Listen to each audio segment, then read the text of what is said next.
All right, here we go, boys. We are back with another live watch along. We are in the top of the fourth. The Phils are down 2-1 to the Rays. The Rays just took the lead. Boys, how we doing tonight? Doing pretty good. Show's starting. The dog, obviously, he's ready to go out to the bathroom. That's like the cue to call. Clockwork. Um, but pretty good. 8 out of the last 10. We're going for the sweep here tonight to make it 9 of 11. And then they're just doing their job. And the team's starting to shape out the way we all thought. And like we talked about Sunday, is just relax, And we said a Absolutely. couple weeks ago. 100%. And You're on Slim, mute. you're This is on the mute. first. We're back. We're back. Give me a second. Relax. We have our Okay, that's first what. mute of the night. Well, Bones, That's been the let's theme set an all year. over. That's no. Let's set the theme right now. The theme is relax. All right, we have to relax. We had to relax on the Phillies, and this is the first night all year with this team where I'm just sitting back enjoying the game. Yeah, we're down 2-1, but I'm not sweating bullets over it for the first time all year. It's like because since we really have reestablished ourselves, as real contenders here in the NL East and in the NL. So even though we might lose tonight, we got the 2 wins already in hand, as Slim correctly predicted on the last episode, both by multiple runs too, like Slim correctly predicted. And I even predicted that Tampa Bay will probably win this third one, but yeah, I don't know. I still think we got a couple more homers coming our way, and I can see us popping this one open too.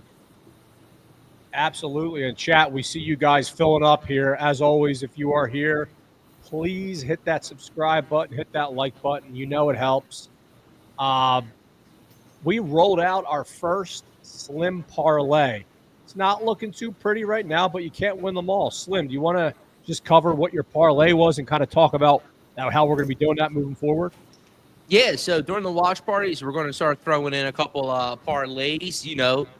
Just for the entertainment value. This is nothing. This is nothing to brag about. There's no real. There's some insight, some handicapping, but this is nothing. Like I said, I think we keep our parlays to like $10 or less. So tonight we did a lucky number 9, and we kept it to three plays and under. That's how Slim likes to do it, because once you get to over 3 plays, you're really, really, really shooting yourself in the foot, especially with anything with -110 or worse, right? But we got crazy today. We got the plus 12,000. I'm loving Kepler so far. I think he's going to end up hitting about 20 home runs for us this season, maybe 25 home runs. I'm really going to believe in Kepler. With that being said, we had the Kepler homer tonight. I think we're going to get that in the late innings. The Rays have been striking out all series, so I was really confident in Luzardo. And for plus 500, we added him to get 9+ strikeouts. With the Rays striking out, the thing with Luzardo that I'm noticing is that his velocity is only around 95 right now. He's not like a 90. It's not at 97 like Wheeler and Sanchez get up to. So he is. I do think he's a clear tier behind those two when it comes to stuff, because I thought he would be. I was expecting to see more swing and misses tonight with Luzardo, but it doesn't seem like his velocity is 100% what I thought it was. Because this Rays team has been missing left and right the last 2 games. Yeah, what does he only have one strikeout through? Yeah, he has one, which is pretty crappy. I know pitchers have a lot of things that they can do. We talk about how Wheeler has like 6 different pitches or whatever. But if you look at it, he threw that fastball almost, I don't know what the percent is, but the great guys are throwing their fastballs, and they're throwing them super duper duper duper duper fast, above 95. So. And actually, Luzardo's strikeouts, like the first game, he was at 11, and each game has gone down that he's pitched. I think the last game, I think he was at 5 or 6. So he's been trending down since the beginning of the year, where he started out pretty high. So. And I'm sniffing that he probably won't get 10 the rest of the year. Yeah, I like him. I don't love him. That's kind of where I'm at with him. But I don't know. Like, I don't know if maybe they're changing the way they use him. just to like save them for the year. Like don't go after the K's. Like save just let your infield and the outfield make the plays. Well, you know what's going to end Let up them hit happening. the ball. Let them make the plays. You don't need strikeouts. All you need is an out. And the less pitches you make, the better it is for you because you're gonna save the bullpen and you're gonna last longer in the game. So He's an it's absolute. good for me. He's a filthy third starter in the regular season here. There's no doubt about it. But when we get into the playoffs, and especially not the first round, but that second round, like I said, if Painter's throwing harder when he comes up, it's going to be a real conversation who should be getting those third starts and stuff like that. Because we're going to see Wheeler, we're going to see Sanchez. Who's going to be the third guy? A little early for those combos, but it's just things in the back of my head as I watch, you see the numbers. Speaking of Andrew Painter, he made his AAA debut with the Iron Pigs tonight. First batter he faced was Roman Anthony, number one prospect in all of baseball. Struck him out. Struck him out. Let's go. And so far, his night is finished. 60 pitches, topped at 98 miles an hour. First inning, he had 8 swings and misses. That's ridiculous. Wow. Or he topped out at 98 in the first inning, and overall he had 8 swings and misses. He went 3 innings, 1 hit. Command was a little off. He had 3 walks, but he had 5 strikeouts. Luzardo, 34 strikes. Luzardo just got his second strikeout. But that's exactly what I'm talking about. That stuff is filthy. So he's gone, and man, it's going to be fun. I don't want to get ahead of myself, but I can't wait for him to come up eventually. But yeah, what are you guys thinking about this series, this game? We stay on the road after this. You think we got a little comeback here? Only 2-1. I think so. I mean, we've had complete control of the series so far, right? You would think we're going to have that surge inning just based upon how the rest of the series has looked. There's it. I think it's funny. Yeah, buddy. I think it's funny seeing Castellanos DHing tonight, and we see Schwarber again. Schwarber out in the outfield, I think, for the second time within a week or something like that. Last year, Castellanos infamously played 162 games. So he got I guess he's playing 162 again today. But last year, he was in right field every single game. So I know. So, chat, we see you guys, and this will be a good opportunity for us to introduce our trivia question of the night. And Jerry, I see you in the chat regarding Luzardo. Jerry saying he's a finesse pitcher. He's being squeezed tonight. And then he followed up with, as much as I hate to say it, but Nola will probably be the third starter in the playoffs. Based off of track record, I wouldn't be surprised there, but more to come. Bones, why don't you introduce that trivia question that you have going on? All right, so tonight we're back with our Who Am I trivia question. Tonight we're going to give away that beautiful tumbler that Devin has. Nice Phillies tumbler right there, a little Yeti thing. Tumbler. And so the name of the game is I'm going to give a clue. We're going to wait a little bit, give some answers. Devin will see them in the chat, spit them out to me. And then pick a winner, whoever names the guy. So the first clue of the night, he was the 6th pick by the Rays in the 1997 expansion draft. Ooh. All right. So no Googlers. Yeah.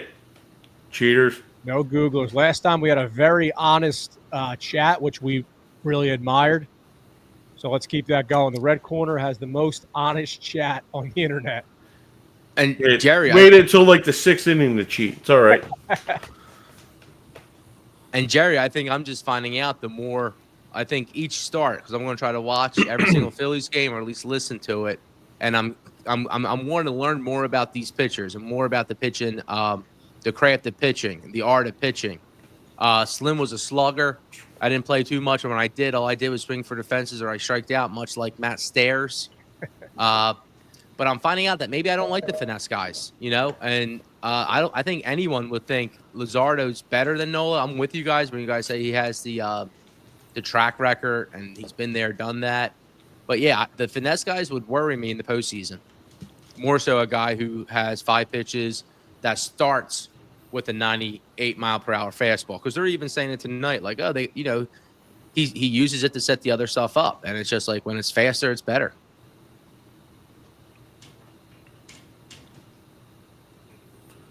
And what are we the thinking? Phillies pitching has done a really nice job keeping these speed guys off the base pass. JT had the one throw out at second tonight, but other than that, doing pretty good. They got one on the very next inning. We were about to jump on. I was like, nice one little point for me with the call it stealing because he got that guy easily. But then there was one the next inning that they get by him. Yeah, that dude was set to rights. And what about he really took one off the top of the heel there or whatever it was, or top of his foot there last night. I'm shocked to see him in there. Yeah, Rob Thompson said after the game he didn't need x-rays or nothing, so he was looking pretty good. Oh, you cool. know, JT is a gamer. Dev, I was thinking, know how we had the spring training countdown earlier the year? Yeah. Like when we were doing it? How about we get a JT double play counter up there? He's up to 9. I think beginning of the week when we talked about it, he was at like 5 or 6. He had 2 the other night. And 1 today, right? And one today. And then that's when the next inning is when he threw the guy down at second. Yeah, it's been a rough slim game. With that being said, I'm fine with Bermuda batting 7. That's exactly where you want to see him there. You know, that's a nice little spot. Bohm at 8. He's been coming along. A couple times this series, we had hard hit balls that became double plays. You know, Harper did one. We saw Marsh hit one. I think we're just home run away from taking this one over again and closing it out. Which relievers do we have available? Because Lazaro doesn't look like he's going to be going too deep. No, he's already at 81 or 82 pitches through 4, so that's a lot. That's a whole lot. We got our man Joe Ross, who's been pitching pretty well. Taiwan going 3 innings last night was a huge help to the bullpen. I was just going to bring that up. And yeah, let's talk about that before we go into. Yeah, So, what do you guys think about that? So last night, Taiwan Walker makes his bullpen debut of the year, right? He throws 3 innings, 7 Ks, and gets a save. You guys, I put this on our socials. If this is real, this could be massive for us. Do you guys think that was real last night? I mean, if he's – go ahead, Chris. And so my question is, in what regard is he like the? Well, obviously, we don't expect him to throw 7 Ks every night, but right. Do you think he's a guy that can be a reliable arm out of the pen? That's the question, basically. Yeah, no, I think so for sure, and I think he's at the point where he's been paid enough. He's had some struggles that there's really. They say he's awesome in the clubhouse. I don't think there's any ego there, so I think he's willing to do the job at this point too. So I'm all in on Walker. And what his bullpen role for the future champs here, baby. 100%. Cooper, I see you in the chat there. Welcome, man. He says, I think this will be great if it's real. Completely agree. And then Kevin D in the chat saying he thinks it's fake. So it's kind of a like weird scenario. It depends on how they're going to use them. Like, because Topper talked about, like, could be got to watch them with like leverage or keeping them at this like possible going like 3 innings just to keep them stretched out in case they got to go to this slim 6-man rotation or someone goes down, they throw him in there. But I would like to see them like keep it like short, kind of like what they were doing with Joe Ross, like maybe 1. Can give you 2 if they got to go 3. Just do it, but if they're going to save arms. But I would like to see them throw them in that leverage situations as well. Just to because playoff time, they might just need a guy to go in, and he's a ground ball pitcher. Might need a guy to just get a double play. You know, he has that sinker. That's a great call. Throw him in situations like that just to see what you can get from him. Because, as we've seen, who was it? It was Terry Francona started it, I think it was, and then just using different guys in different situations in the playoffs where, like, if you can save Alvarado because he's like your best piece, right? Save him from, say, in the playoffs where big situation, first and second, one out, or first and second, no outs, and you need a strikeout. They're throwing Alvarado in there just to like try to keep the lead that they have, like the Indians did with like Andrew Miller and all back in the day, using their best pitcher in high leverage situations. Right. If they can hold that and have enough guys to get away from that, that's where Walker would be help out immensely. And last year, they didn't want to use him in that way because he never came out of the bullpen before. Now he's pitching. He's going to go in the bullpen in the regular season, so they can see what they got from him. My boy Kepler has 2 strikes on 1-2 count. Let's see if he can crack a homer for us here. But I fully endorse what Bones says. I'm with Bones. I think we do. I think I would like to see him develop and be able to be in those high leverage situations. 1.2, like you said with Alvarado, using him wherever it may be. I think the little tweak there will be still only using him in the 8th or the 9th. And what I mean by that is whenever the top of the order is up. You know, these other guys, you might have seen them coming even a little bit earlier in the playoff time, even extremely, extremely early. I don't think we'll see that with Alvarado per se. I think he'll strictly be when's the meat of the lineup coming up is at the 8th or is at the 9th, and that's when you put him in. Walker being able to play before that or after that would be fantastic, and I think he absolutely can do it. And just like Boone said with the sinker and the double play, fly out. Kepler's home run hunt. All right, looking at the chat here. So, what's up, Freddie? He's only going to be a homer dude. It seems like. So I'm expecting big numbers with him. He's going to be a boom dude. Hopefully, he just booms at the right time. He has 5 home runs already, which is a decent number. 38 games in or so. So, because he hasn't been smoking the ball, I think we're going to have a couple months. I think he's going to be floating around 25 for us. I'm feeling good about Kepler. 25 would be massive. Especially in the last, 2 weeks he's been getting them because he's right around, what's Harper got 5 too? 5 or 6? He ain't got many. Kepler's splits against the lefties was the real. At one point, the last time I looked at his splits, he was like 1 for 27 against something crazy. Yeah. He needs to level that out a little bit. Soto hit 4 home runs this week. He hit 2 yesterday and 2 the day before. Are they still the same, William D? And Cooper Pest, what's up? To a couple of the Red Riders, you guys, if you listen to last episode, Slim's phone went MIA. So I know I hit a bunch of folks up to DM me and meet me down the tailgate. When I turned my phone back on, finally, I had a bunch of messages. I had a few messages. So Slim apologizes to anyone I didn't get back to. But he had that ice cream helmet to show for, though, folks. He had that. I just went out and got myself some chocolate cocoa chip Turkey Hill. He didn't buy it though. He bought the helmet. He didn't buy the ice cream. Yeah, true. Not you a Turkey Hill guy? $9. I thought you were a Breyers fan. I like the Breyers white chocolate chip, and I also like the Turkey Hill chocolate chip. It has more of that that crunch chip, the one that's spread out in it, to where the Breyers is the white with the full chip. So you're a guy not the crunch chip, the smear chip, I should say, for the Turkey Hill, the smear chip. So you're not loyal to one brand. You kind of bounce around based on the flavor. Oh yeah, I'll eat Talenti. I mix around sometimes. Yeah, that's when I spend $10 is when I get the Talenti chocolate chip. I have a quick question here for the chat. Then I want to bring up one of my digressions, Devo's digression. So Jerry asked the question: did the player play any games for the Rays? Jerry, this isn't a two-way street. Bones, tell him. There's no follow-up question. I give out the clues here. Yeah, he gives out the clues here, Jerry. This isn't an interrogation. But before we get our next hint, I wanted to kind of get a little conversation going here.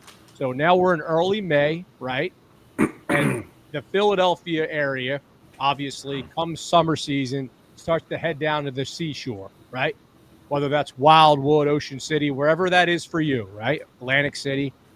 But that very on the way to Cape May, that very first trip you make down the shore for the season. I don't care if you're 12 years old or 75 years old, assuming you don't live there all year long. It always gives you those butterflies. So what I wanted to ask the chat and anybody else, can you give any other examples of that feeling? Because honestly, that feeling you get when you go to the shore for the first time this season, I can't think of another feeling like that. So if you guys can give some and keep your minds out of the gutters too. So any feelings that are kind of like that, we want to hear some examples. And by the way, if you guys have any examples, what do you got, Red Corner? So it has to be seasonal, a seasonal feeling. Can be, yeah. Like it's that kind of nostalgic excitement feeling that makes you feel like a kid again. Oh, there you go. That's a very good one. And that one was right in front. Kevin D said opening day. Yeah. That's a very, very good one. All right. Ooh, another really good one there.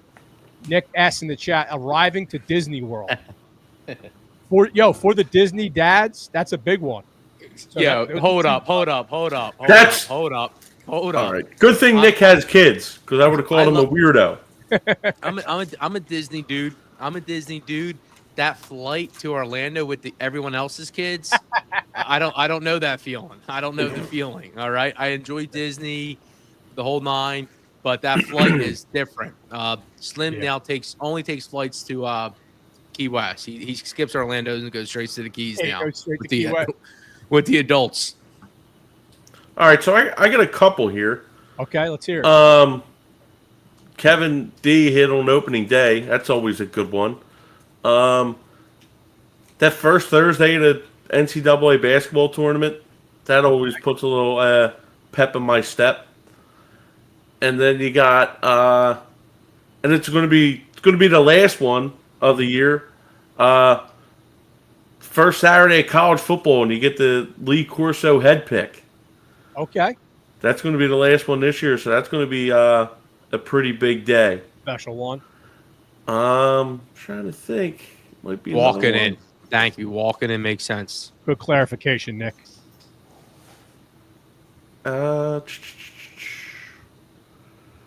Opening day. I think Christmas morning is an unfair answer, right? But that's a fun one. Yeah, no.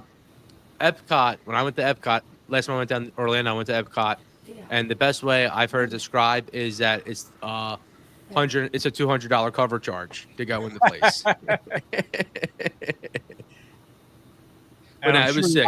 A beer for less than $15 there, right? Like they're probably no, but I saw Boyz II Men twice that night. I saw them do their 8 o'clock, and then I was one of the last buffoons there, and I just rewatched the whole show. And they had a fantastic water show too. And like I said, I hadn't been there since I was a kid, so I was actually awestruck. It was cool.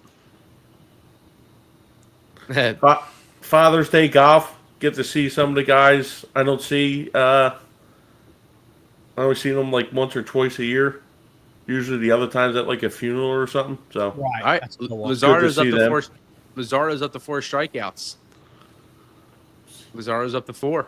Yeah, that pitch count was going to kill you on that though. Yeah, he's done. Maybe for next time we keep it with the low ends. Did you ever actually say what your parlay was? Lazardo 9 Ks. Yep. Kepler home run. Harper 2 hits. Right. Okay. For 12 grand? Just for the chat to hear that. Yep. Not for 12 grand, plus 12,000 something. I did not. If you listen earlier on, you can do the math yourself. So that's my trivia question. Who can do the mental math and tell me what Slim's payout is? I mentioned how much we put on it, and you now know the odds. So, who can do the mental math? It's not that hard. Bones, you ready for that second clue? Oh, we get no right answers? Did we have any answers? No right answers. Can I hear some of them?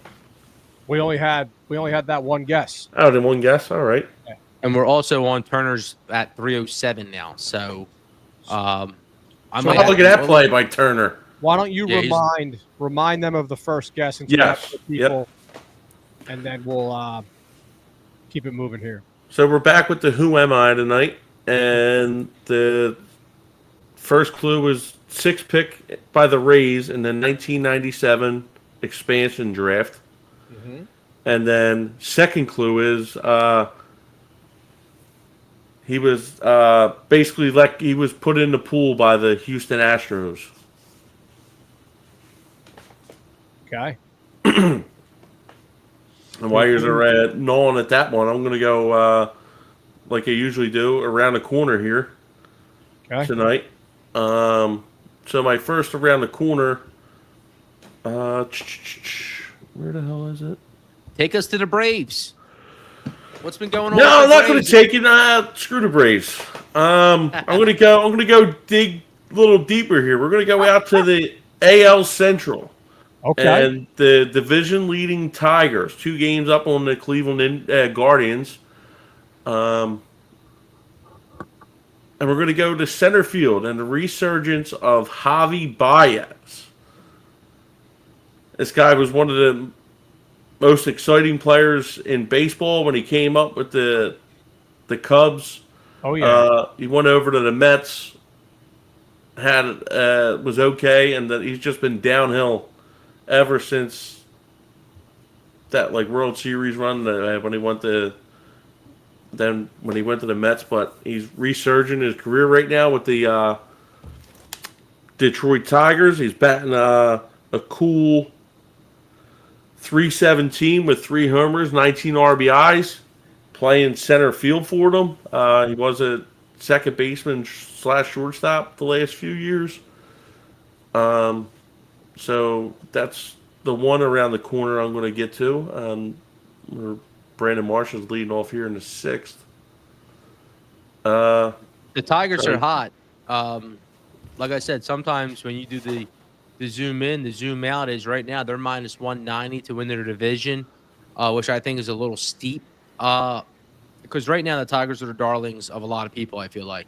And the Tigers are plus 650 to win the AL, which I don't think is juicy enough. So No, not at all. The Tigers are playing well, very well. But yeah, people are I don't know if it's a Detroit thing, kind of like Philly when they're starving for a winner. And the way they ended last year, yeah, it's been a good story so far. Let's see. Maybe we're the ones that are way behind. Yeah, they're still riding that momentum from last year. Speaking of the AL Central, the Phillies face off against the Cleveland Guardians starting tomorrow night, and your boys, the Red Corner, will be at Love City Brewing. We've mentioned this all of our socials. We'll be slamming you guys in the face with this over the next day and a half.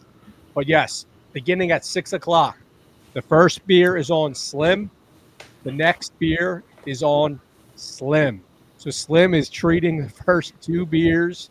Cocktails, we'll negotiate those. But we're hanging out at Love City Brewing. Come hang out. Please, please, please. And again, this time we got I got a phone back so you can hit us up. We'll be hanging out. It's going to be a good time. It's going to be a good time. Slim, so my next... Yeah, go. Go. Slim, can we have any potential locks guaranteed for tomorrow night, or what are you thinking? So real fast, we have a lot. We're going to have 6 tomorrow. We have 1 for tonight. What time is it? So at 9:40, the Dodgers play. You can take the Dodgers. If they lose tonight, you can double down and take them tomorrow. They're going to be even money tonight after you tease it at the minus 1.5. And then tomorrow, let me get right in. You want me to do it all now? No. I was talking about for tomorrow night. Let's finish the around the corner here. With the Phillies, the Phillies. Take the Phillies minus 1.5, and they lose, you double down on Saturday. It's an easy bet. They're on the road Friday night. If you want to get sexy with it, take the Phillies minus 1.5 and take the over, and have hopefully a little bit of a correlated, probably not a very slight correlated parlay. Baseball is a little bit tougher, but that's probably your play, and yeah, that's what I would do. What the hell is Brandon Marsh looking at there and then complaining about? Dude, Ruben Amaro he is such a mouthpiece for the organization, and he was talking about how Marsh is up here crushing the ball again and stuff. I'm like, dude, what are you talking about? So again, we're sitting here at the top of the 6th inning. The Phils are down 2-1. Bones, any other around the corners you wanted to add? Yeah, so the next one was Pittsburgh Pirates firing Derek Shelton today. Saw that. They've been having a tough start to the year again, as they usually do. Already 14 games below 500. whatchamacallit's 3 and That's 4. tough. Paul Skeens 3 and 4. Yeah, but what's his ERA? Because his record doesn't matter. I think it's And up we- 2.5. Yeah. So And their closer that blew like 3 games at the beginning of the year, he's down in AAA.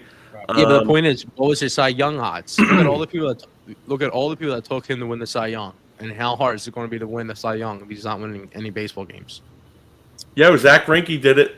yeah, He won like 8 games one year All right, let's see. for the Royals. Let's see.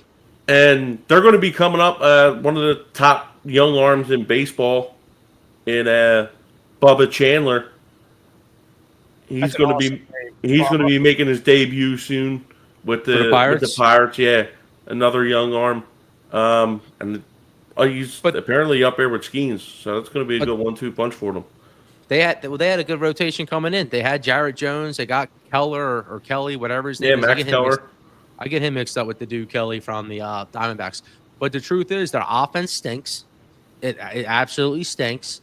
They get rid of guys like, I'm going to mess up his name, but what is it? Rowdy Tevez, who isn't great, but at least he's a vet who you signed him last year. You bring him in for 1 year, and it's just they're a really poorly run organization. I bring up Tevez because he hit a huge homer the other night for who's he playing for now? Who's he with?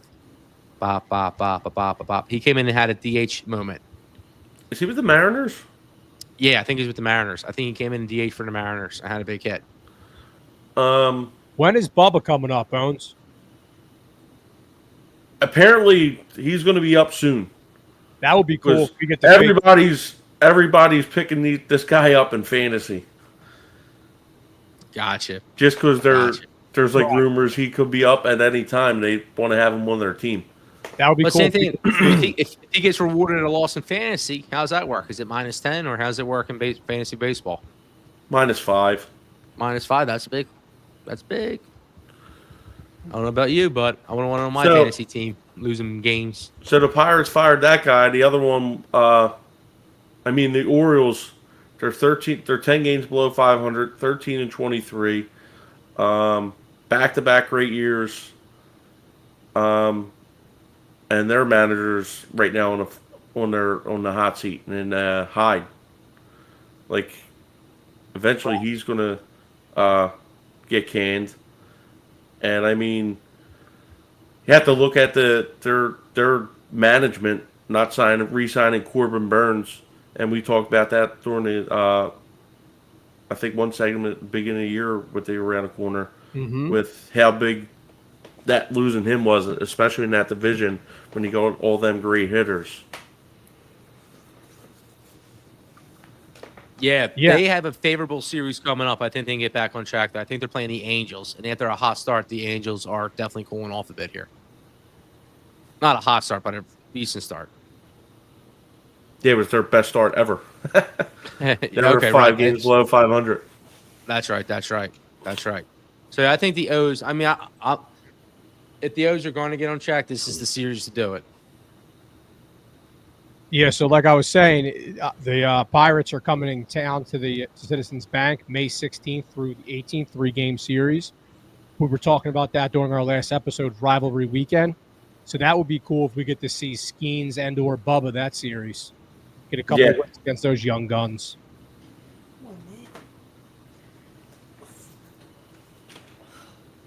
And then if I can do one last one. Yeah. What the hell were we just talking about? Because it kind of was going to lead me into my next point. Talking about their manager getting fired. Hyde. Nah. All right. I'll think of it. But anyway, I do have another one. This week started. I don't like plugging other podcasts in on ours, but this one had to do. It's a guy from one of the writers for baseball. He's like the main guy associated with the National Baseball Hall of Fame and Museum, John Morosi. He writes for like MLB Network and works for MLB Network and does other stuff. He has a podcast where every week he interviews a different guy from the Hall of Fame. And this week he had Michael Jack on there. This was the first one of the season. I think he's going to go all the way from now until the end of the year. He'll interview one Hall of Fame guy each week, and it airs every Tuesday. And he had Michael Jack Schmidt on there. That's cool. I'm going to check that out. And this was Michael Jack. I didn't know he was a walk-on at Ohio University. He actually went out. They had a freshman team back then, and he went out for his freshman team. He was a shortstop. He didn't know what he was going to play because he actually went for basketball. He tried to walk on the basketball team. He couldn't play because he had knee problems, and the team couldn't insure him. What do you mean insure him? Like they couldn't have insurance on him if he got hurt. Oh, interesting. Yeah. So he goes on, plays basketball or plays baseball, works on his lower body strength, gets that up, and there was only one other shortstop in the system. And when he left, Mike Schmidt filled the spot, played shortstop varsity, was all conference, and then wound up being all American. Next thing you know, he's second pick in the draft by the Phillies. Crazy. His story was But great. listen to the rest of it. It's pretty cool how in detail, going from where he's at and where he started in his career and then where he ended. Yeah, earlier this year, MLB Network, actually it was probably 2024 right at this point, right? With the Michael Jack Schmidt documentary they did. So they hit on a lot of that.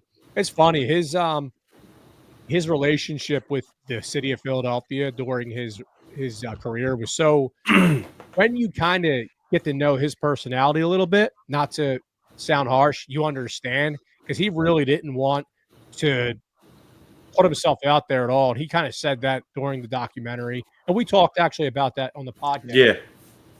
They got bad here with Luzardo approaching 100 pitches, one out, full count. They got their the guy that hit him earlier, the young buck. Oh, walked him. There's a lot of older people that don't like him. Oh, a ton. Yeah. I mean, he was known for being a classic arrogant guy who never wanted to sign autographs and stuff like that. He's kind of like Allen Iverson, in the sense of they're way different in many ways. But Iverson is kind of like post-career. His career gets romanticized, right? In the sense of we ignore a lot of the warts and we just kind of love him for being a legend. Iverson was not the player that Schmidt was, right, by any means, but still a legend during a barren era of Sixers play outside of, a couple of years. No doubt. Yeah. And it's always hard to comprehend. The big thing, like I said, bring it back to Pete Rose, was Mike Schmidt was a great player. And then when Pete Rose came, Mike Schmidt was a great player every day. Right? Classic quote, yep. Any any answers yet? No. Back then, you could probably go back. You could back in the 70s. You could you watched it when Hank Aaron hits the home run. There's guys running on the field. They're next to them. So if you were jarring at a player, at a third baseman, they were more likely to hear you back then and probably jar back. Shut the f- up. So I could only imagine. You had some of these South Philly guys scaling the wall with Sixers, probably full 30 packs.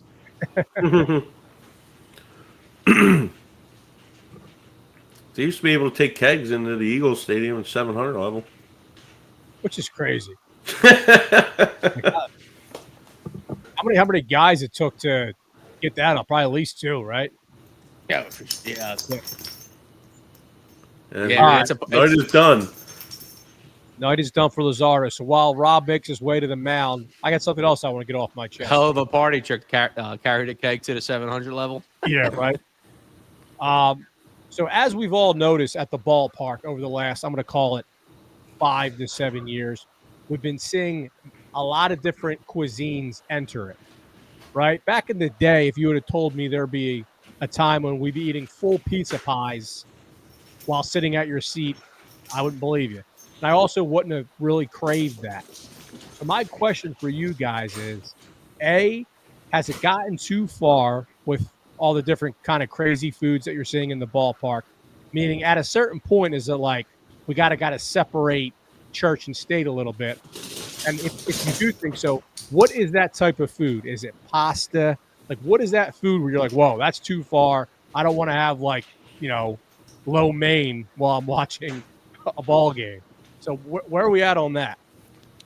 I think it's too far when the advertising doesn't meet. So for me, it's when you see these desserts, and I'm talking about the red velvet one, Yeah, because it looks one way, and then when you see it in action, it looks like uh, the cookie looks cheap and whatever. So good that's calling. that's my whole thing. Where do I think it's too far? Yeah, man, it's hard to say, because I mean, each city has their own little taste and flavors to things. Right. So I'm with you. I don't really want to be sitting next to somebody who's really eating barbecue wings or hot wings.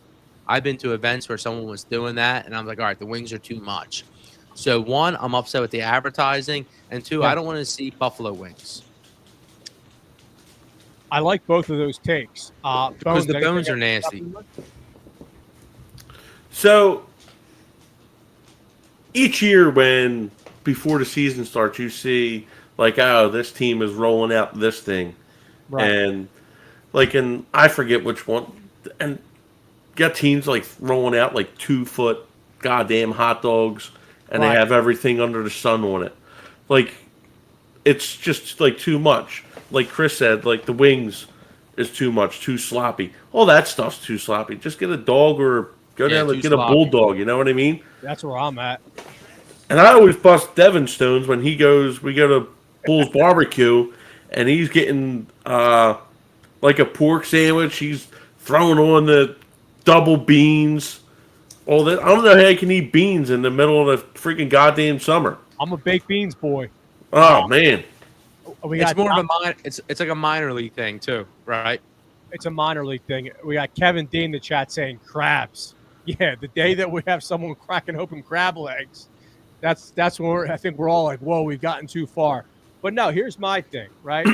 Slim, you hit on the point. It really, it's like the way you're sitting there with the Bulls barbecue. It's a small container, right? It's like it's not that big. But you're seeing nowadays, I think it's like the Rangers have it, that gigantic plate with all the barbecue slabs, the brisket. Where do you even put all that, right? If you're sitting there with your elbows and the guy's next to his face, it's getting ridiculous. We have a buddy that works at Manco and Manco's, so he's been, generous enough to hook us up with some pies. But I'm actually anti-pie. I got to meet this buddy. Yeah, you'll meet him. You'll meet him. So The pizza pies, I crave a pizza pie. I'm addicted to the dough. So even I found myself, and that pizza pie line, that's the same line as the ice cream line. And that line was ridiculous. I'm telling you, it was late in the game, the 8th inning, still ridiculous. I think it's like just like a change in the way like people eat. Like kids now, like a lot of them eat pizza all the time. That's true. Like it's more of a craving, so it's kind of appealing to them too. They're killing it. It was a huge success, so they're killing it. And Willie D in the chat points out that the pies are the perfect size for a baseball game. Yeah, that's a good call. And what's it for a pie? I don't even know. I think like probably $20, right? Yeah. It would be cooler if you could bring in an extra large pizza from an awesome place like Angelo's or somewhere. Imagine us having it and giving it out to the whole row. The people you don't know, hey, I brought a whole pizza here. We got pizzas for everybody. All right, big spot here for Carlos Hernandez. We got a man on first and second, bottom of the 6th. Phil's still down 2-1. He's got him.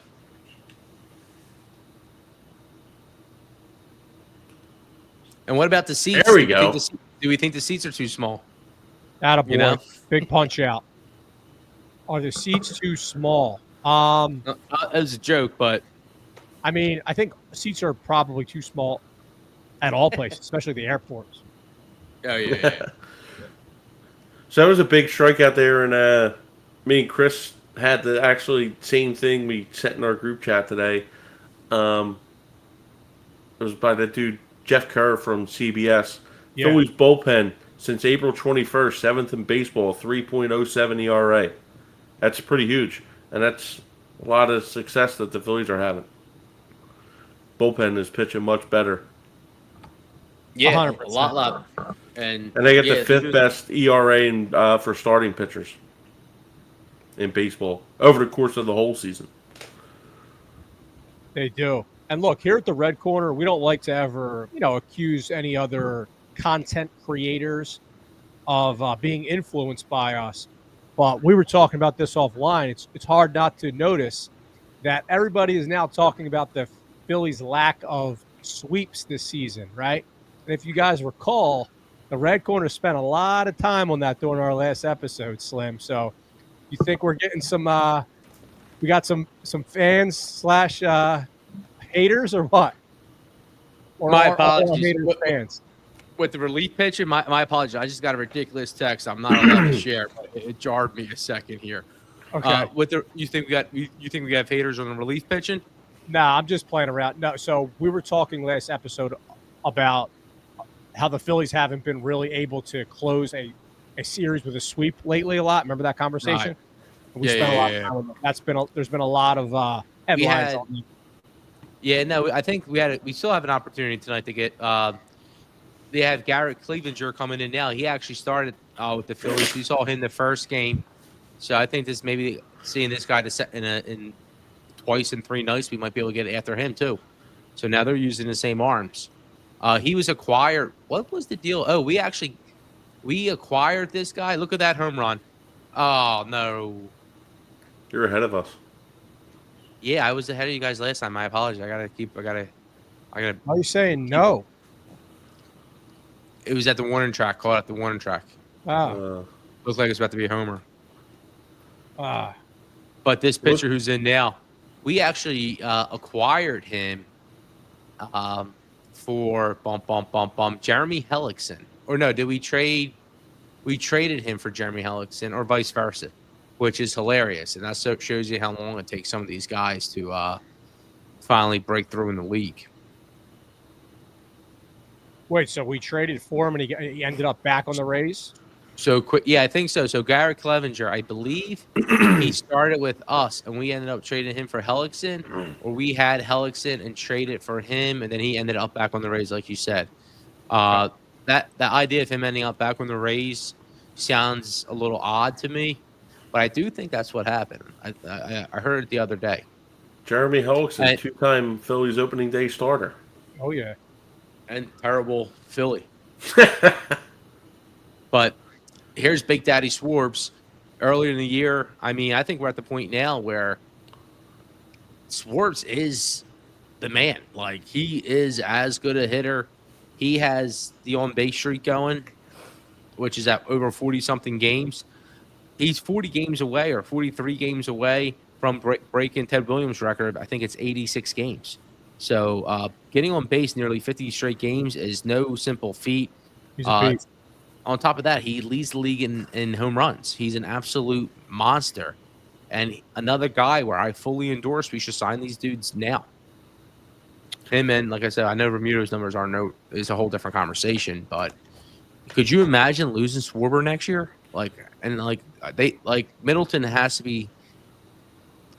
No, losing Schwarber would be a mistake, and I think a huge fan base reaction from that, obviously. But speaking of that, there's been a lot of buzz online about Schwarber. Yeah, Bones, you take this one. I was actually going to hit it. Go ahead, you got it. About the $100 million player. Yeah, and all that? Yeah. So, where do you guys see his next contract? Do you think he's going to get a second $100 million deal? Well, he didn't get one before, so this will be the first. He's better now. 80. 80. Okay. 4 years, 80. 4 years, 80. So will he get 100 this time? Shit, I give it to him. Yeah, 4 years for 100, no doubt I would do it. No doubt I would But do it. like their thing is like how much like he kind of hamstrings the team with being just a DH. That's the thing. So like if they get to a point where Harper's got to get off the first and go to DH, and he's still like, what are you going to do? Right. Stuff like that. I think we can probably survive for a long time with Harper at first or in right field. I was just saying him in general. I was like, Yeah, no, but like with other players too. It's annoying, no doubt, that he's only a DH, but he's, like I said, he's a craftsman, man. He has probably one of the best eyes in baseball. I think he's every good a bit of a hitter as Harper. I really do.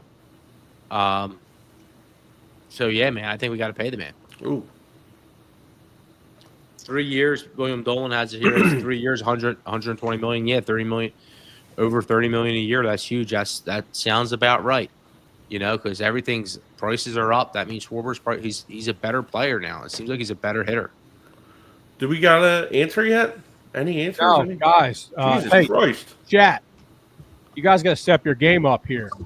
We need it. We need a guess for this nice Phillies tumbler here.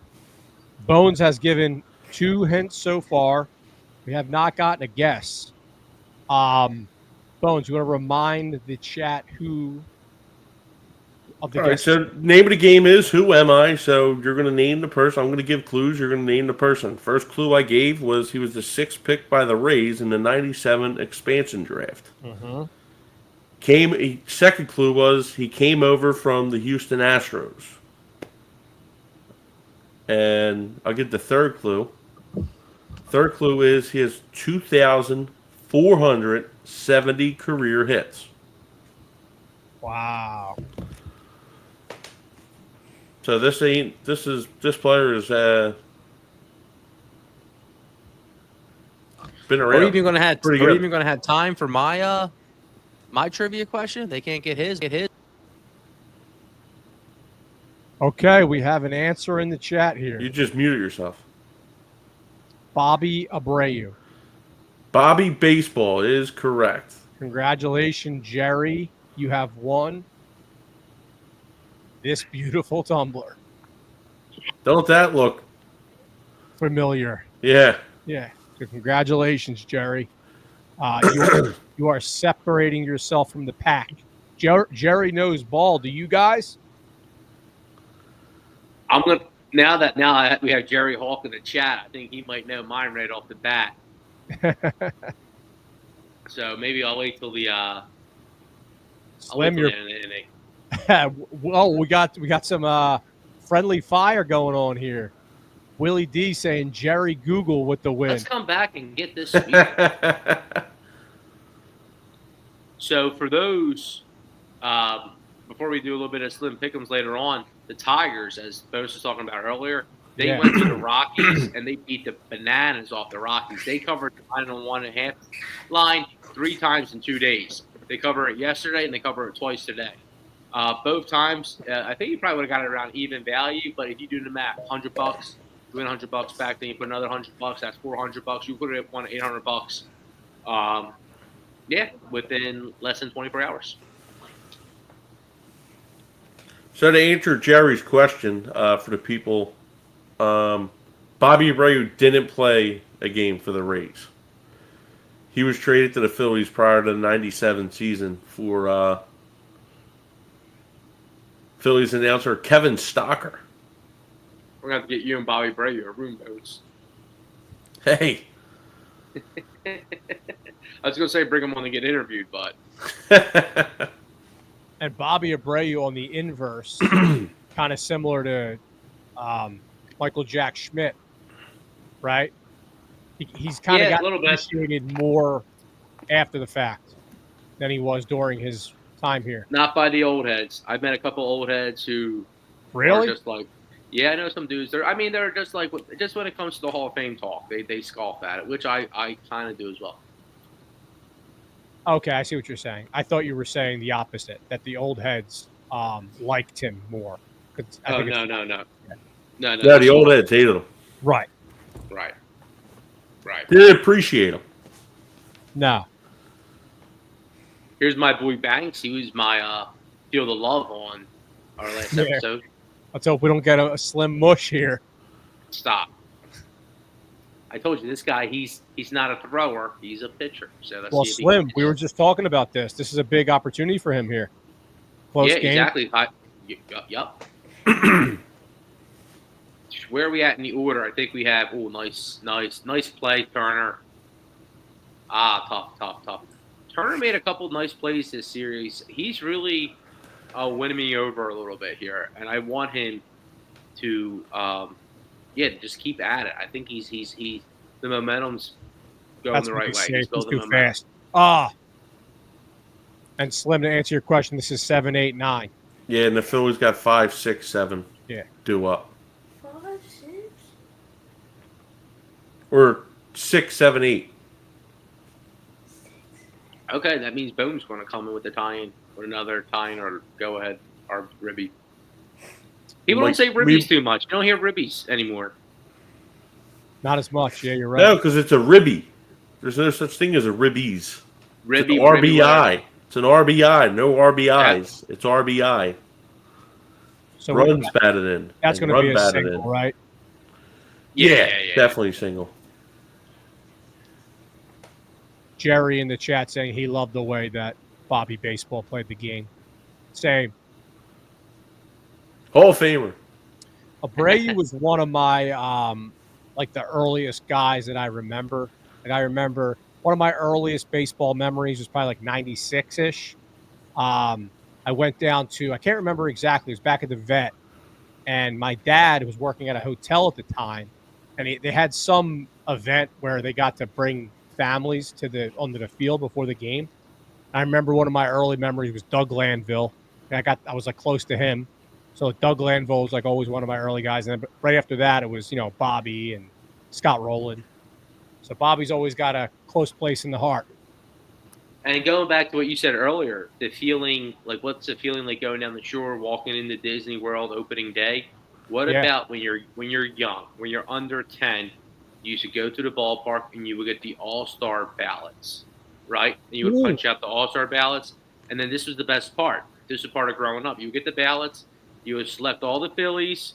And then if you had a father like mine who wanted to crush your heroes, he would tell you that this guy wasn't an all-star. This guy stinks. He's not an all-star quality guy. He's not an all-star quality guy. And you're like, what? And guys like Doug Glanville. I love Doug Glanville. And to find out that Doug Glanville wasn't the best. Doug was pretty good though. He was fine. He had a couple really good years. He lasted, and he bounced around afterwards too. No, but he was fine. Former Penn great. Yeah, former Penn great. Shawnee K in the chat saying that his earliest baseball memory and favorite one was Robert Person when he had a 2-run home run game. Wow. Yeah, that was a day game in the summertime. That was probably, I bet you that was a Wednesday or Thursday. I remember being down the shore watching that. That was a Sunday afternoon. Was it Sunday afternoon? Yeah. I do remember it was a day game. Yeah. I think it was against the Expos. He hit a home run, and then he hit a grand slam. Two home run huge day. He had a 2 home run game. One was I don't know what kind of homer, and then it was a grand slam. I think it was against the Expos. And I think he was having a pretty rough year before that game, if I recall. But I remember being in the middle of the day, like you said, the Sunday day game. It was awesome. June 2nd, 2002, against the Montreal Expos. Good call. Good call by Bones. Bones knows. Actually, a little earlier in the year, too. I would have guessed July or August. Because I remember, like you said, being down the shore. That's a long inning. You might want to check players from that team for brain cancer in like 10 years. Probably hot as balls on the field that day. That's a good bunt. This is a rough spot. That was like a tweener. Yeah. Comes Caleb Coffin. Kevin D in the chat's first memory was falling down the steps at the vet. Oh, I mean, you feel like everyone's looking at you. We've all had those moments. That's brutal. Another little funny thing I remember going to the games with my father. Afterwards, oftentimes we would go to Tony Luke's, and he would get a cheesesteak, or whoever we were with, they would all get cheesesteaks. When I was a young buck, I always got the cheeseburger. Well, it would take Tony and Luke's like a good 45 minutes to make the burger, to where they're whipping steaks up in 5-10 minutes, and we're waiting. We're waiting for the entire order to get done, and all these people who are ordering steaks that came with us are pissed off because myself got this burger that's taking 35 minutes to grill up in the back. Burger guys always hold up the entire order. Everybody knows that. That's hilarious. Yeah, and these were vet days too, man. I remember talking about Bobby Abreu whipping foul balls down the third baseline and having all types of heads diving for these balls. You know, it was used to be a bloodbath. People used to fight for foul balls. Oh yeah. So this is a big at bat here. They got their top dogs up. This is exactly what we don't want. Top of the order with two guys on. So Banks made it even harder for himself, and he's going to get himself out of it. Slim's guy on the hill right now. He's the Decided to go all Madden mode. Yeah, he's got to go all Madden mode. You do the situations, to get your game better. He put himself in a situation with two guys on, and yikes! Bad. Bad.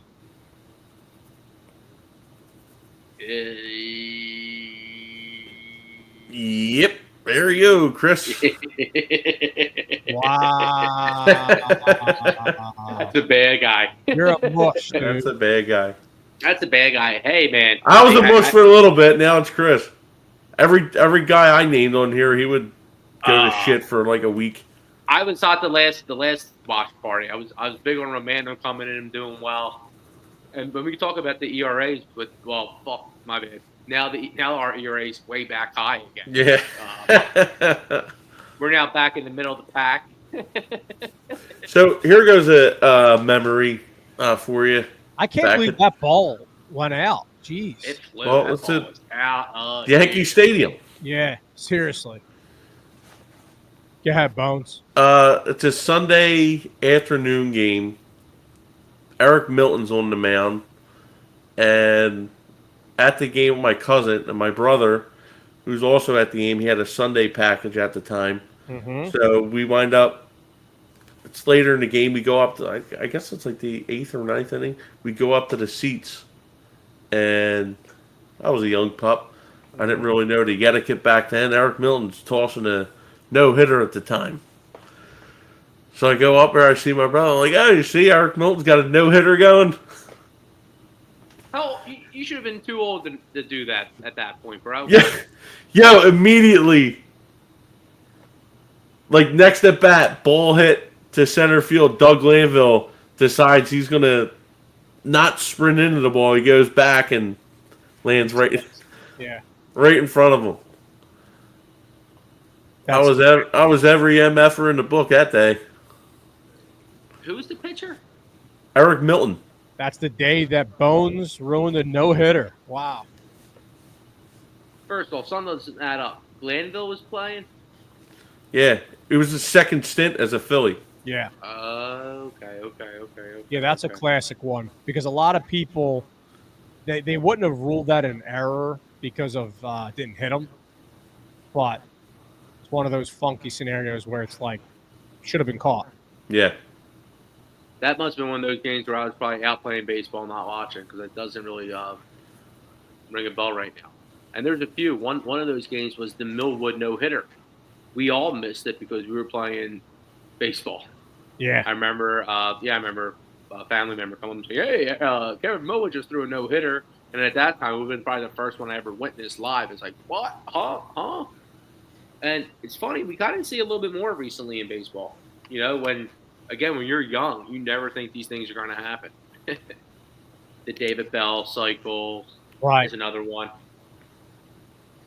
Kevin D in the chat saying, what's up with this insane clown posse eye black?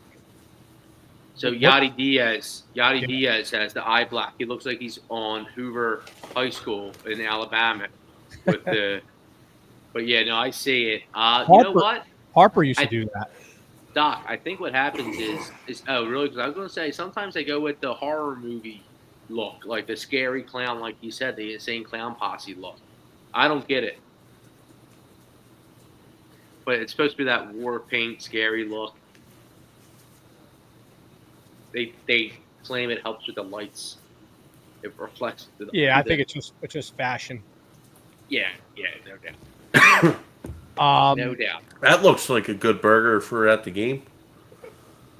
So Slim teased the next thing I wanted to get off my chest here, and when he just mentioned the foul balls. So those of you that know the Red Corner, we've been going to Phillies games for a long time, right? And over the course of that time, we've had a couple different names for our tailgate slash, team. that Posse. goes. Posse.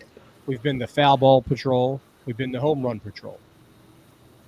Now, I want to hear some good stories of any times you've ever caught a foul ball, or maybe you're one of the really lucky ones and you've caught a home run. So I'm going to lead with the only time. So I've been going to baseball games. No, not even that story, Bones. I'll let you tell that one. So the only time I've ever touched a ball in my entire life, going to games for over 30 years, it was probably 2002-ish. It was the vet, Marlon Byrd, coming up first baseline, threw the ball into the stand. I was with my friend Jake at the time. This probably about 40-year-old guy caught the ball with his hand.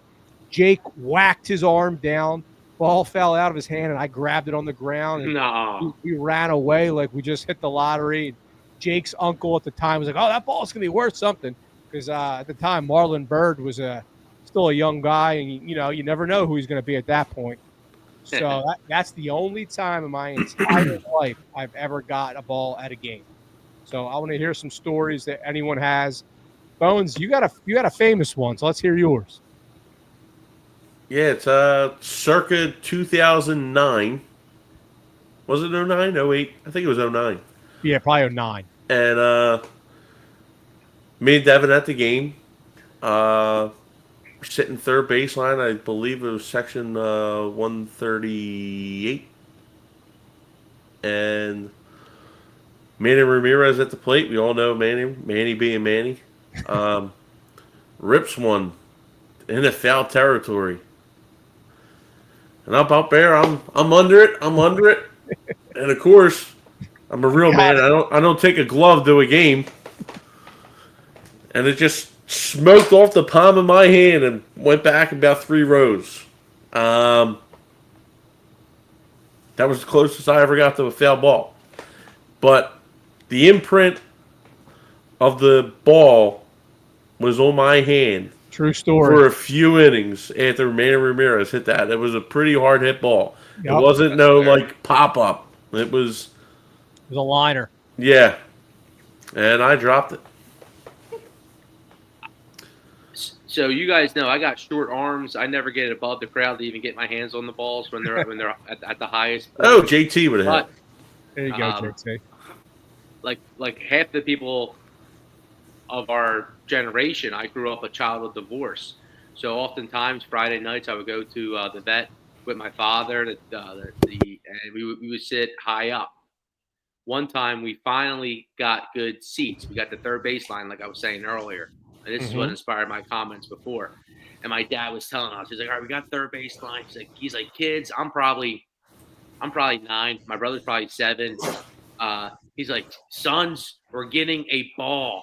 Be on alert. All the left-handed batters, the balls are gonna be coming at us. All right. There's no rope fence like there is now, chat. So we're on alert. Okay, yeah. We're ready. And I believe it's Bobby Abreu, right? I think Bobby Baseball was up. He ripped one, and this is before the days of them, before the ushers holding you back during pitches, right? There was a young guy, probably in his 20s, had the popcorn, had the beer. He's walking down. The foul ball smoked him, And little did he know, my dad was going to just pounce right on top of him, fight him for this ball, rips it out of his hands, throws it up to my younger brother who catches it. My dad, this is like kind of on the steps. My Yeah. dad stands up, takes the ball out of my brother's hands, and shows it to everybody.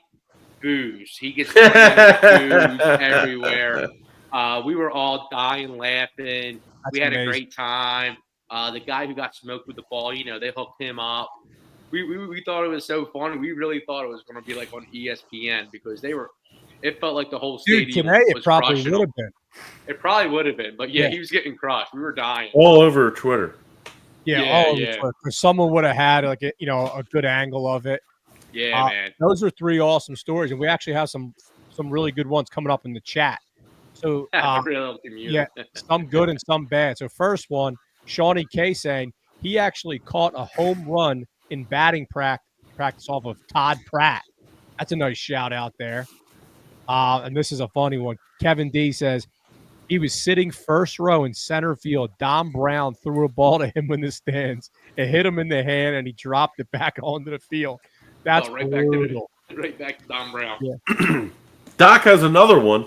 Yeah, and he's telling it right now. He says, Bones stole a ball off of him that Real Cormier threw to him from the bullpen. Wow. Rest in peace, Real Cormier. Real Cormier. Chat, my fiance wants to know who's going to be at Love City tomorrow. All right, if you guys are wondering why I'm looking at my phone, she needs a head count. She has the FOMO. So if you're going to be in Love City, please announce yourself so we can get this hype train rolling. All right. Yeah, please, you don't want to please miss come this. out. You don't want to miss this. So if you You're guys not going to want to miss this. you don't want to miss it. If you guys like hanging out with the live watch-alongs with us, you're going to like hanging out in person. You got a cold beer. We're talking about food today.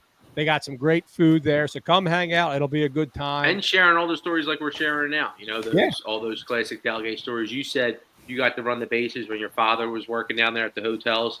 I know this week the Phillies had back-to-back days where they had, I don't know if it was for the season ticket holders, but all this week, since they're on the road, they had the field open for different things for kids, So that's the best stuff about it. I remember going to Phillies the Philly Wives Carnival, asking. It was the year we signed Jim Thome, and we got to do a Q&A with Brett Myers and Brandon Duckworth.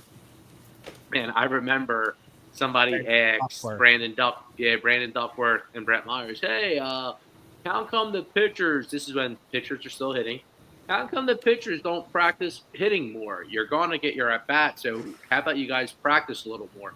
And Brett Myers, being the infamous arrogant guy personality he goes, it's why we signed Jim Thome. I remember being like 11 years old, being like, this guy is brutal. That's a funny Brandon Duckworth shout out. So 97.5 did some type of social media content thing. They showed a picture of a player, and they went it around to the all the staff members and see who got it.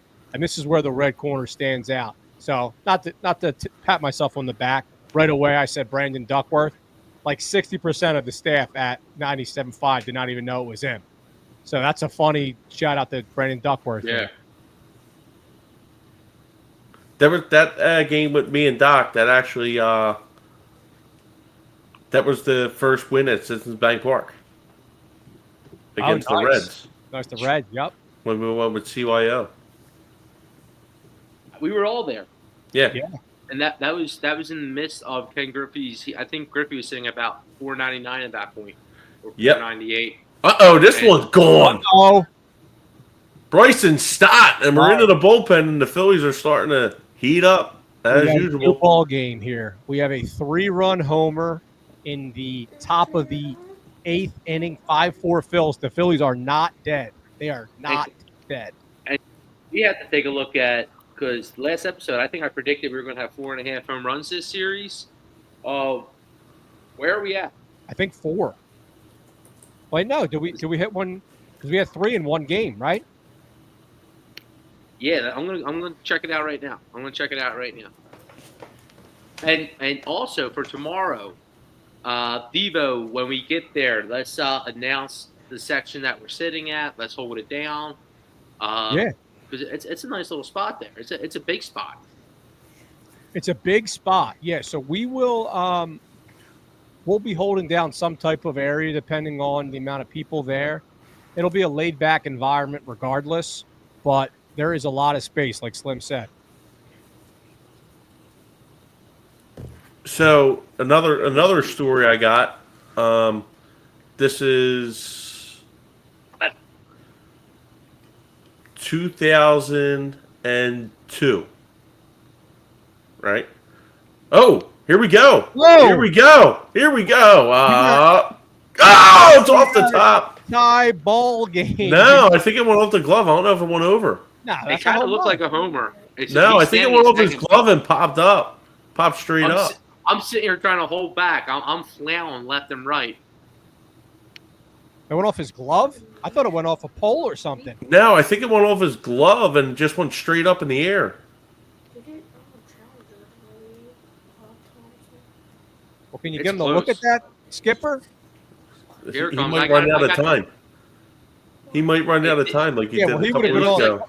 He would have been on third if he didn't do that. But I'm not going to hold back against him too much. All right, so we have one. Yeah, he bounced it back in. That's a bad replay. Oh, here we go. Oh, man, right off the web. Damn. He'll knock that dude's beer over, too. Yeah, but the funny thing is, that is a prime example. Like, that's 101 why you don't watch your work. Seriously. Yeah. That's prime example why you don't stand and watch your work. Because he would. Hey, you might as well just challenge it. What's going to happen? I mean, what's the worst that can two happen? outs. If there was less than 2 outs, it would be really brutal. But he would be on third right now. Damn. Yeah, so That's we're at straight 4 up. runs. Well, this could We're be at 5, four, right? Chris. Yep. This I could need be that. 5. That's Yeah, a 'cause bad beat. Yesterday was a small ball day. We had like a couple doubles. Yeah, double. Surprised they're taking this long. Pretty clear to me. I guess they're trying to see if it hit an area that's a designated home run area.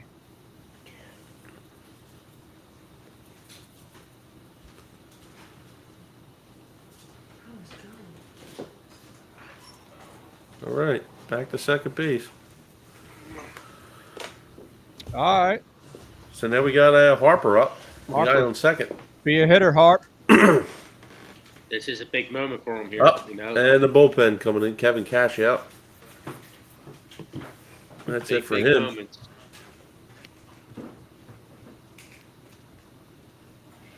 So as they're doing this pitching change, my other story is, so it's circa 2002, September game. Phillies just traded Scott Rowland earlier that year for Bud Smith, Mike Timlin, somebody else. I'm sitting super box seats above the away bullpen against the Expos. Super box. That's a nice shout out there. Yeah, and it's just like right above the bullpen. Or no, it was actually the Phillies bullpen, not even the Expos. So it's in right field. So we're behind Vladimir Guerrero all night. The cannon. But I'm just ripping Jose Mesa all night in the bullpen. No reason. He's like warming up and then like just throwing the ball. I'm like, your fastball tops out at whatever. You can't get it up. And Amari, I'm ripping on Mike Timlin, Jose Mesa, and then Amari Telemaco. I believe it was Amari Telemaco. After Jose Mesa goes into the game, throws me up a ball to like. He was sitting there all night, just sitting there laughing at me. Yeah. As I'm ripping on these guys, he just throws me up a ball like, thanks for the last for the night. It was pretty cool. That's funny. Yeah, because they know you're not. You're just kind of having fun with it, you know. Yeah, and I'm also 11 years old at the time. Right. telling Mike Timlin he sucks. Go back to St. Louis. You're heartbroken. All right. 2 years later, he's a World Series champ.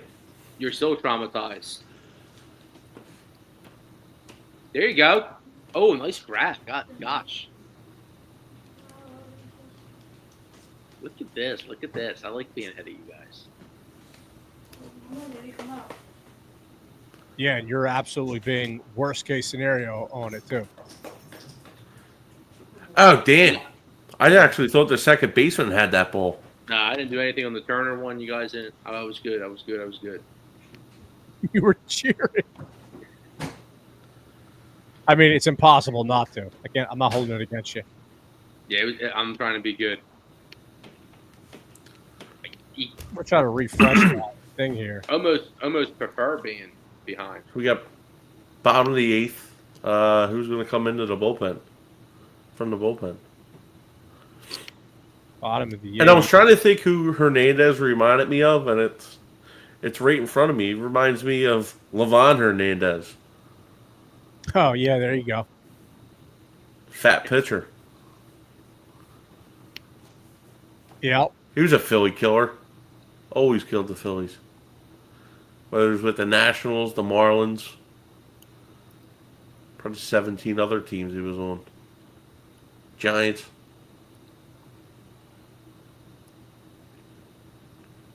And his brother El Duque.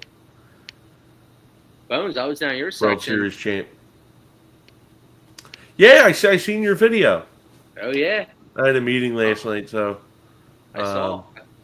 I'm going to start seeing more and more familiar faces down there, I think. Should have went across the street. They had a bingo going on. Well, I'll tell you what. I found a place that has $5 cheesesteaks. Okay? That might have to Where be a little were you at, Slim? Hey, no free advertisements yet, right? Were you at a bar or no? Yeah, it was a bar. I stopped in a bar yesterday. I'm wearing the shirt now. I was at McKenna's. Oh, okay. Yeah, I Nice. was at McKenna's. So let's tease that segment. So we have a lot of really exciting content coming your way as the summer comes, and the Bones knows we have a backlog of that coming your way. But also, Slim has a best baseball bar segment coming up. So Slim, you want to talk about that a little bit? Yeah, so I'll tell you what, growing up, one of my favorite things to do, not just growing up, but it's just experiencing the game, going out to a place, getting some wings, getting a cheesesteak, getting some good eats, getting an ice cold draft beer, and being able to watch the game. A place that's going to have the game on, a place that might have the volume on, especially as we grow older, as the times change, these places are coming less and less. You know, oftentimes you go in places are having David Bowie bingo nights, or they might be having. I went to places where they're having 90-day fiance watch parties. So I've been to a lot of places, and they're few and far in between. But I'm going to be sharing my favorite places with you and letting you know, what the best spots in Philly to go catch a game. Especially coming the summer months, because when the summer comes, nothing beats the AC and a cold drink and some great customer service as well. So yeah, I'm gonna let you know where you guys can be checking these games out at. And Slim, it's funny because you could tell we're kind of in lockstep with the way we look at things, because you already hit on a lot of the factors that I was going to say we're going to be considering when talking about the best baseball bar. But the other thing is we're actually going to do it by like neighborhood and area of the city, right? So we're going to talk about the different areas. Oh, nice. Not nice. And so Slim and I and Bones, between the three of us, we know about most of the city, but there are some areas where we have some blind spots. So we're going to have to rely on you guys to let us know, hey, check out this bar in this neighborhood. And then we'll consider that, and then we'll announce one for that area. Yeah, so what are some... Well, what would be some blind spots? Because obviously we hold down West Philly, I would say. West Philly, Manayunk. We got Manayunk, I would say, but we got a little bit of the Great Ferry action. Yeah. We got South Philly now. We got everything kind of north of the Oh, city, nice but play. yeah, it's that West Philly section we got to Yeah, I'm figure out. saying West Philly, Manayunk. Manny, okay, we got the Rook out there. Okay. Okay, I've That's heard of that. owned by Heard a of that. couple Catholic League fellas. Okay. They actually just opened. They're opening down in Wildwood this summer. It's Oh, called the that's where Rook. I've been seeing The it. Rook, yeah. That's where I've Okay. been seeing it. Cool. Yep.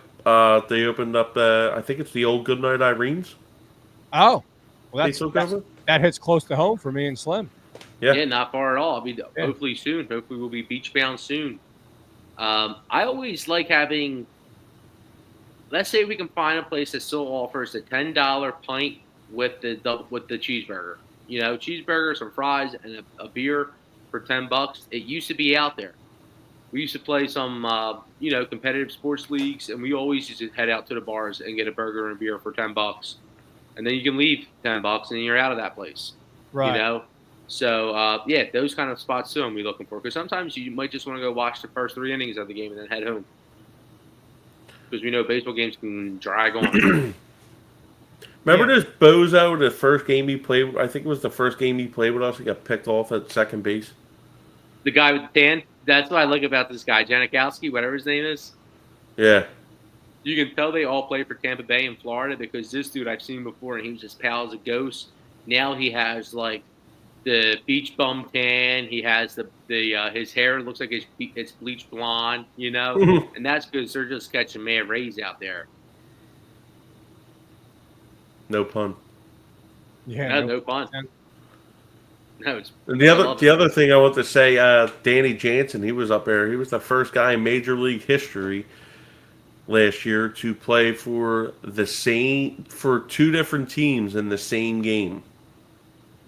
Yeah. How did that happen?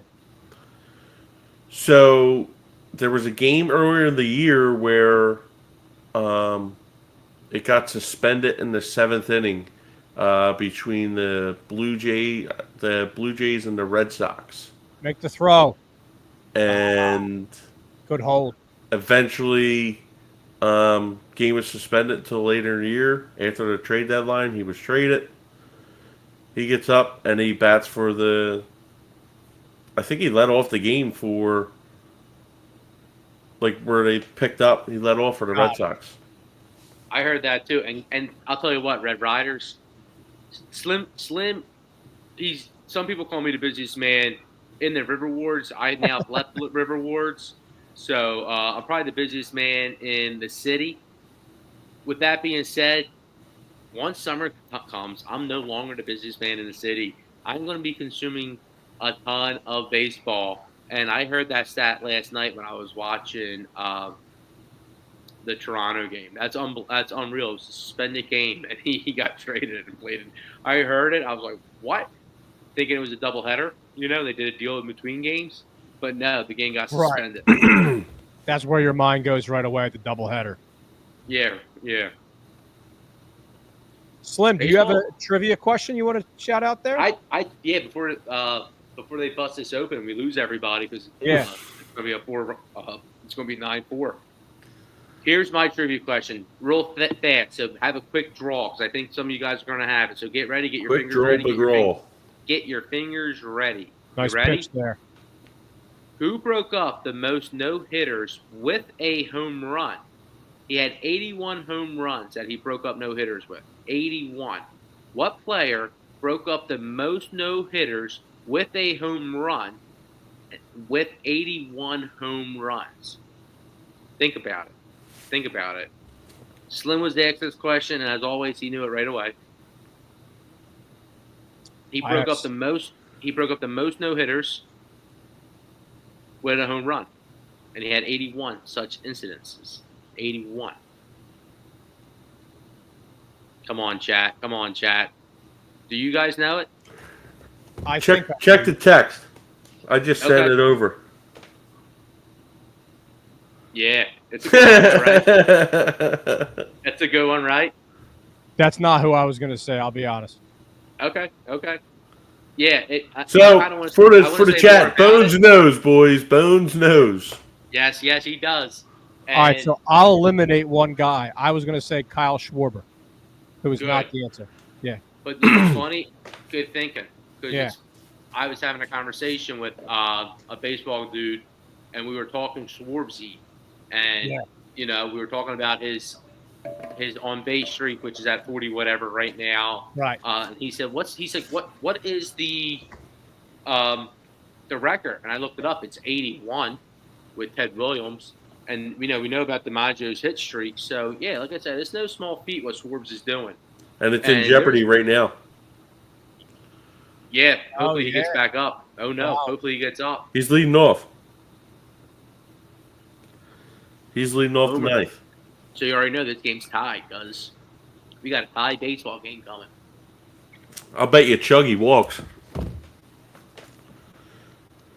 Well, we got to see. What's the live line on the walk right now? I'll bet you a live Chug. All right. A live one for a walk. I get any other. So I we get got- everything else. Schwarber, Castellanos, Kepler coming up. I get everything else. What's that? I get everything else. You get a walk. I get everything else. Well, it's walk or Yeah. no walk. Walk or no Okay. walk. All right. That's a big bet.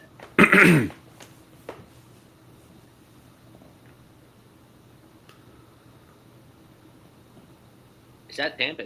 Is that Tampa Bay they're showing us right now? Looks Yes, kinda cool. that's Tampa Bay, yes. Pete Fairbanks. Was he in Philly before? No. Having a strong year, looks like. No. Boys, we'll be in that area this summer. Well, Now, why- this spring, rather. Why do they have the yellow toes? You notice that on his spike?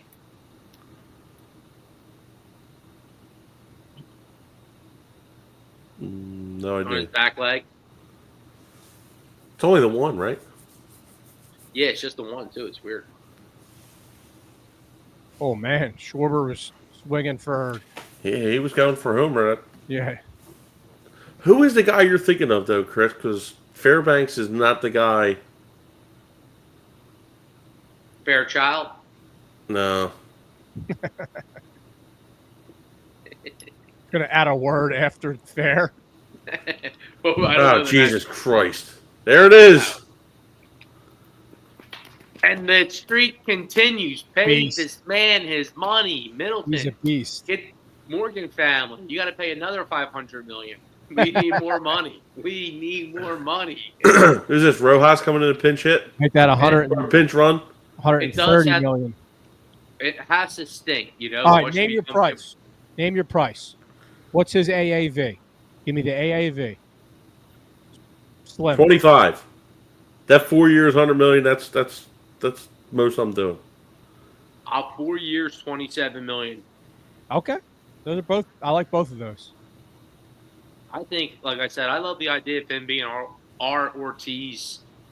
I know he shoestrings us with the flexibility there, but this guy is phenomenal, you know. Well, let's And take a look at imagine this. he's batting eighth down the line. It's like, holy Imagine he's cow. batting eighth. How many years did Alonso get? 375. So you know they're looking at that. I'm not Right, saying so they're 25? I'm not saying they're the exact same player, but that's what they're starting, and they're looking at that. Did he Yeah, even no, I get that think much? it's a good call. Yeah, compared- I think Alonso compared to got 30 actually. Alonso. 2 Yeah. years, 54. So They could Wow. have those two, man. We could have had them both. so he only got a 2-year deal. That was a good deal by them. Yeah, but he has What like did he some get? bonuses in there, so What did he end up getting? 2 All right, years, we got- 54. We got Rojas. Jerry's out there. saying he would give Schwarber 4 years, 30. Damn. I would. So yeah, do you think Nikki C, I'm used this to whole spending thing going people's on money. today with the Pope, and the last couple of weeks, do you think that shit's in his head now? Because anytime No, the I big think- situations come up, he has come up empty. Dude, I barely even understand what it is. It's ran its course. Like there's so many, like even with the daycare thing, I didn't even realize that was till we started this podcast. And like that's one of those things where like came to my lexicon so after the fact that there's no way I can believe it matters. The daycare one, I'm surprised you didn't hear about. That was in the Yeah. face. Yeah, but you weren't really on Twitter that much that year, right? Last year? During that season, you weren't on Twitter that much, right? Weren't you off Twitter for that period? I was off Twitter for a little bit there. And then so if I'm down the shore sometimes, I wasn't watching the pre and post games. Yeah. You know, I was just watching games. And sometimes it won't be like this year. Oh, that was really close. Yes, it was. Rojas almost picked off at first. What do you say, Nicky C? I used to know someone that was around a lot that would blast music during the goddamn Phillies games. He was one of these music people. Which when I'm rating bars, I'm rating them. Oh yeah, all that's factored in. Oh, there we go. Go. Oh, he's already a third. There you go. That's huge. That's a slim guy. That's a slim guy. Are we looking at another extra inning game during the watch party here? Yeah. Hey. I don't know, Slim. Ooh. This might be a neutral game for you now. Yeah. I'll tell you what. I don't know what that's what I say. You can say all the correct things, and people will hear what they hear. You know how you say it does. I'm not sure, but let me tell you, I've given out so much wisdom in my life that's been ignored. And yeah, it's just the way it goes. So you know? All positives for Nicky C is a negative against you, right? So all positives for Rojas is a positive for you, and then all negatives for Banks is a negative against you. So it might be slightly negative.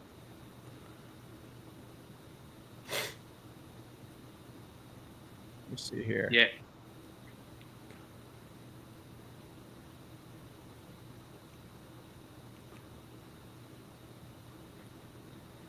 Well, you guys know what the model, you know, and sometimes the model. Let's see what happens here. Nick is a big Nicky C at bat, and I'm a Nicky C guy.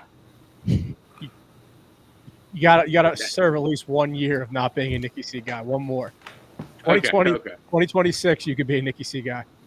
You know what's funny? I believe in I believe in vibes, and I believe in manifestations, and I feel like I'm gonna have a face-to-face encounter with Nicky C, and I'm preparing myself on how I'm going to handle that. That's a great walk there. Here comes my man right here. That's a huge walk. Do you ever see that meme online of the guy in the air, like in the plane, but he's going, "I want to shake your hand. I want to shake your hand." You know what I'm talking about? No. You don't know what I'm talking about? I'll send it over to you. So it's like this guy, and he keeps on repeatedly saying, "I want to shake your hand. I want to shake your hand." And like security's going up to him and saying, "Sir, no." He's like, "No, I want to shake his hand." That's you. He said. I'm gonna send it. It's by the way, it's one of the funniest things on the internet. Who we got here? The guy seems like he's bombed. I want to shake his. He's saying, "Sir," say, "No, I want to shake his hand." This is a big at bat. Nice framing of Kepler there. I mean, we have to be favorites to win at this point, right? At this point, absolutely. Yeah. You just got to make contact here. Yeah. This guy looks like he was drinking last night. This is essentially a home game for the Phillies. Could you imagine, too, like we were talking earlier with the Twitter and stuff, especially in the 70s and the 80s, probably the 90s as well. These guys had to be sweating bullets because they were absolutely more loose back then, you know? And not just in the MLB, but across all the leagues, the NFL. You really do got to give kudos to the maturity and the professionalism that we see across all the major sports for the most part, because social media has all them on their top game, we're seeing even old heads who do media shows now still not being able to follow social media etiquette. So I'm watching this here, and he's got to get the run in. Got it. Because, JT's coming up, and we might be looking at number 10 here. Stop. You guys are too much. Just saying. Just saying. Oh, right. That's the other thing.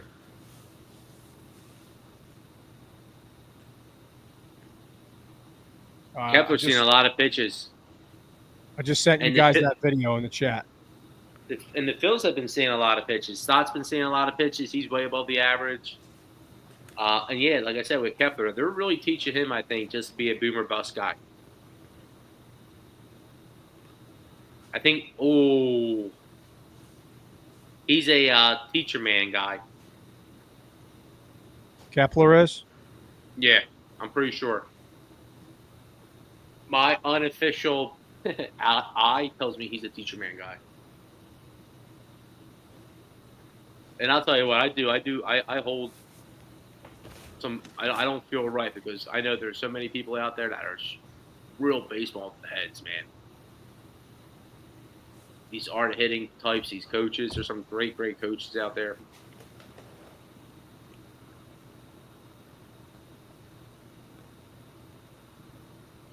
How old's that ball boy? Like 40? Yeah, what do you think the cutoff age for a ball boy should be?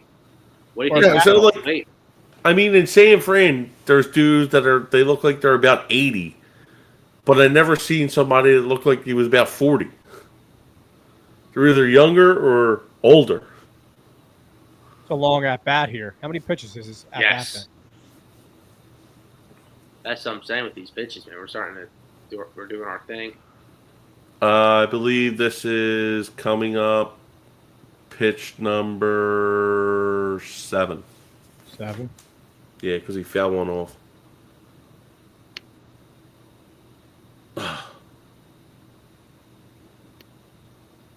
Oh, is he off the bag here? That'll work.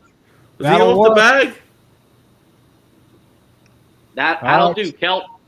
Tie ball game. Was he off the bag? Does he get a challenge left? Oh, they probably don't have a challenge. Yeah, you 2, right? Use the one on the homer. So, boys, I got a question for you, everyone in the chat too.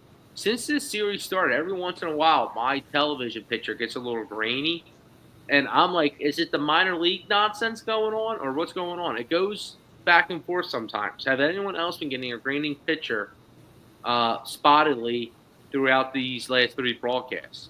Know what it is? If you say something smart, I'm going to come through this chat and strangle you. What? It's when the camera pans out and they go behind the netting. Okay. That so makes it looks sense. fuzzy. Yeah. Looks like you're back in 1993. Yeah, that's hilarious. What did you think he was going to say? I have no idea. I have no idea what he was going to say. You just weren't in the mood for anything. No nonsense. No, it's a tie game. Wasn't a joking matter. Yeah. Yeah. And even that was a little. I don't know if I can handle it. Big spot for JT here, Slimbo. Yes, sir. I believe. He was making contact. He made hard contact. Oh, big swing. But again, I think at a certain age, like you said, we might get to a point where JT never touches a fastball more than that hits 98 miles per hour. And we're just going to have to live with that. I believe in JT here. It makes fun of you. Well, again, like if we had Marchand in there, it stinks because we were all a little bit excited on him, but there's like literally no aura, as the kids say. Yeah, when do you think Stubbs comes back up? Because that dude stinks. Who? Marchand? Yeah. Here's a thought. They might want Stubbs to be there to mentor Painter. So maybe when those two will come up together, just speculating. That was pretty good today. He had I like that. Yeah. They interviewed him. Stubbs I want to thank you guys for coming out for my start tonight. Yeah, he's hilarious. He's got a future in media if he wants it. He said he was giving love to Taiwan too. He sent him a text. I don't know if you saw that. No. Oh, I only caught that part, making the joke Yeah, that talking about Painter. You can imagine me and the other Phillies, though. Like, imagine Remuto, Harper, Schwarber, and Stott still texting you. Not Stott. Stubbs still texting you. He's like, yo, great game, guys.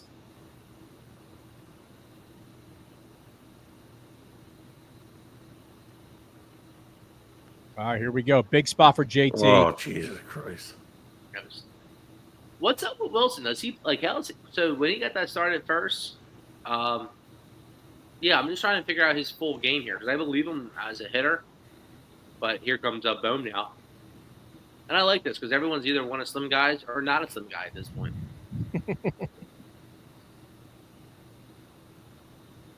So what's that, an 0 for 4 night for JT? Bohm's on another hit streak of like 3 games. I'm pretty sure he has he did get the 1 home run. But it seems like he gets one of these hit streaks and they're just like singles. Yeah, well, it's all right. What's he up to, like 243 now? No, I know. That was a big hack.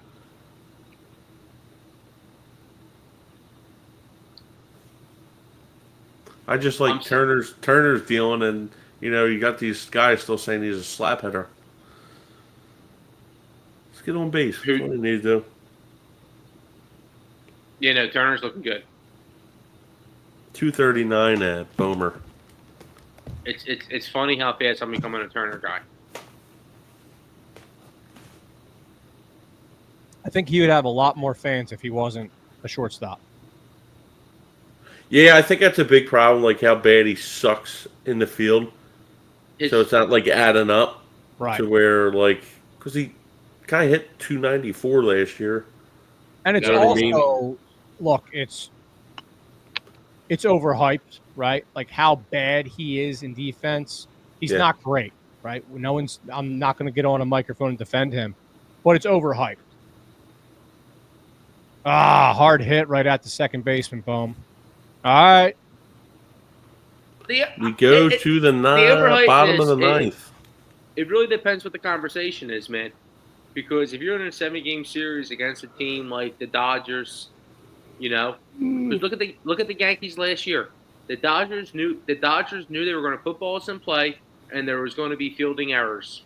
And we kind of saw that in our series, and then we saw it happen in the World Series. And the Dodgers beat the brakes off of the Yankees, and we saw that historical comeback in the 1 game. So you're right and you're wrong. Again, situational circumstances, cases by cases, but it can rear its head up in a terrible time. Now, but he's been looking good defensively. Yeah, where I'm wrong, and I hear what you're saying, is you're right. In series play, and where just the smallest details can cost the series, right? A game swing here and there, the blunders do add up. But when you're watching him every day, right, obviously, most of the time, he's doing a pretty good job. Right. And you don't realize the amount of reps the shortstop's getting compared to, especially compared to like a first baseman, right? Like the amount of ground balls he's fielding day in and day out compared to Harper, Yep. Or even Bohm. Just the range in general. Guys, still in the chat, thank you for hanging out. We got a tie ball game here, so we have back-to-back exciting games for our live watch-along. So we've been lucky in that regard. And just a reminder, if you're new here, welcome. If you want to hit that subscribe button, it really helps us because YouTube is our main avenue. And we're looking forward to hanging out with you guys at Love City tomorrow. Here we go.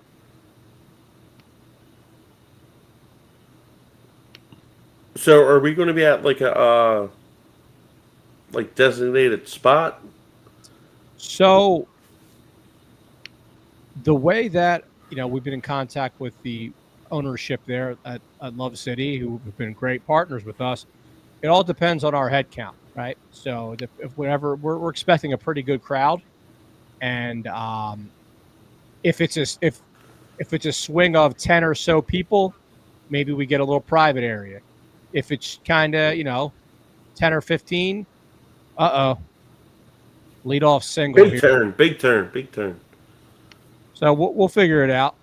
We'll play it by ear, as I say. Tell you what, as we're in the bottom of this, when we do a little slim pick'ems real fast. Yeah, that's perfect timing for that. Yeah, before So- Alvarado ends this one. Yep. Yeah, we got a man on first, so I'll make this quick. Slim pick'ems for the season. We are 14-33. After having a nice little back-to-back weeks, we fell off a little bit the past week. We're 14-33. Actually, I lied. We were 14-33 last week for minus 5 units. Now we're 17-39 for minus 9.33 units. No worries. I already gave out the first bet that we're doing tonight. It's just started. It's the Dodgers. If the Dodgers lose, we're picking them up tomorrow. They're even, okay? That's the little appetizer. That's the Thursday into Friday appetizer. Now, for Friday, you already know, I got a full six-pack for you. We're going to jump out on the Phillies minus 1.5. They should be about plus 110. The Yankees minus 1.5 should be even. The Blue Jays minus 1.5 at plus 175. That's huge. The Red Sox also should be a spicy one at plus 145. The Cubs are also, they're playing the Mets. The Cubs have one of the best road offenses in baseball. So you can take them. They should be around plus 195. The Chi-Town's going to cash in. And lastly, we told you about the Angels falling apart. So you can take the Brew Crew against the Angels. They should be about plus 150. These are all minus 1.5. So in review, Phillies, Yankees, Jays, Sox, Cubs, Brewers, all minus 1.5. If they lose, double down for Saturday. You'll have a full slate of games to play this weekend. And by the time Sunday comes, you'll be 6-0. All right. So remember, we're not betting, we're investing. This is all pure. This is all pure. This is uncut. This is how you win. All right. We don't chase the losses. Just stay with us because at the end of the day, with the red corner here, we're going to be building a little legacy. So again, please stay with us. We have the Phillies, Yankees, Jays, Sox, Cubs, Brewers. If they lose tomorrow, double down Saturday. Jump on the Dodgers now minus 1.5. If they lose, you can easily double down tomorrow. So yeah, let's get back in the green. We got a lot of plays coming. Don't chase your losses, but if they lose tomorrow, double down. Yep. We always do the double down. We do 1-2. We do the 1-2. As I always say, ride with Slim because the red corner always does. And we've been teasing this Love City event, and I'm going to tease it again because, guys, anyone who is in person with us tomorrow for the live watch party, you will be getting exclusive Slim in-person prop plays. We don't know what that's going to look like. Strike them out, throw them out. Bang! Look at that. That's gigantic. That's my boy Remuto. And that's the boy Remuto. And here's the thing: you're not going to win with. Obviously, you can always find value in a given situation, but you always got to be thinking long term, and that's why Bones I give out those double downs. Is he safe? Rarely. He's safe. Now he's out. I thought he got him. That's close. You guys should just put on with the Remuto stuff. You guys can't wait to say anything. No, I only said it because they were reviewing it. Baby. Like the way he stayed on the bag. I don't know. Here we go. Bottom of the ninth. This is a big pivotal opportunity. Potential. Strike him out. Throw him out. Double play. I thought he got his hand in there. No, I think he's wearing a baggy shirt and he's out. If he didn't look back. If he didn't look back at the that's safe. Home plate choice. I don't know if they got enough evidence here. He's a hell of a defensive player, this dude Walls. He's made a few plays this series. I know he had one little error, but he's good. I like this kid. Yeah, so like Slim was saying, we will be having some exclusive some fun Phillies game action, and everyone that is there will be riding together. So bet responsibly, everybody. Bet responsibly. And you know who's a beast, man? A really fun player is that dude Nito. Did we have him? I feel like he was a Philly at some point. Got to go towards the bag, Stott. He's safe. It looked like it with that replay. I can't hear what they're saying. Ooh, it's close. It is close. Not a perfect tag. I can't hear what you're saying. That's about as close as it gets. I'll tell you what. Tomorrow, I think we're going to show up and blow the doors off Love City, and they're going to be like, "Oh, Runners out. Too many Red Riders. Yeah, I don't think. I think it was just too close for them to overturn that. Yeah, I think that's right. So we were just talking about the gambling segment. Let's take a hard turn here. This is one of the other things I wanted to shout out. So we have a new pope, everybody, right? So shout out to Pope Leo the 14th, who is the first American pope. And not only is he the first American pope, he is a Villanova grad, so he has the local ties. And shout out to my alma mater. So I got a Villanova guy in the. You and Ben Davis, right? Ben Davis, I don't believe Where went did to he play? Villanova. Who's the? He came out of high school, didn't he? Yeah, I don't think Ben Davis went to Villanova. But Ben Davis went to Malvern Prep. He is a local guy. I thought there was a Villanova baseball player. There is, but I'll figure out who you're talking about because there is one. There's a big one. But Ben Davis, I believe. Ben Davis was a huge prospect. Number 2 pick. Yeah, number 2 pick. But as far as baseball, the Pope is a White Sox fan. So hopefully he can send them some positive prayers because they need it. Yeah, we're gonna. I mean, I'm excited. I got to do a deep dive into Pope, see what he's up to. I can't believe how many popes we had. When we were a kid, we had. It's going to be St. John Paul. I think it is St. John Paul right now. St. John Paul. Right now? Yeah, it's not John Paul II anymore. It's St. John Paul II. You're talking about the Pope right now? No, I'm talking about the actual canonization of Pope John Paul II, who's now St. John Paul. Got it. Sorry. But yeah, it seemed like we would only have maybe. Yeah, I just can't believe how many popes we've had at this point. Like us in our lifetime? Yeah. Yes, us in our lifetime. What's that, 4? You know? Yeah. 5? Would this be 5? It's not 4. It's more than that. It's 4. In our lifetime? The one resigned. Benedict resigned. I think it's 4. Like Chris said, Pope John Paul II. And we know, and it should be interesting to see when this Benedict. Pope makes it. It's going to be interesting to see when this Pope makes his return to the United States. Then there was the R1. What was he? What was the R1? Ronaldo? That is the R1. Benedict's the R1? Yeah. Benedict, this Pope Francis, and this, 4. And then there was the guy. Hold on. This is for a chug tomorrow. This is 4. I'm looking it up right now. I'm Oda live on air chug. You got a Bud Light back there, Bones, or you got a Hold on, wait. lager? Hold on. This is 5. Yeah, exactly. So Leo, Francis, Benedict, Paul II. Yeah, 4. That's 4. All right, that's a chug by me.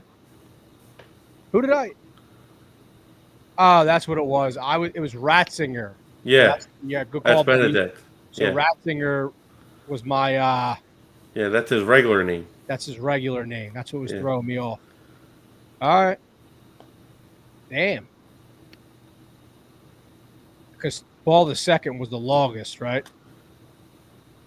Of our lifetime, meaning like he was a long pope.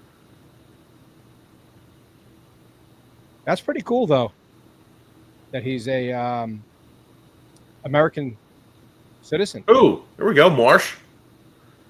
That's a double. That'll score a run.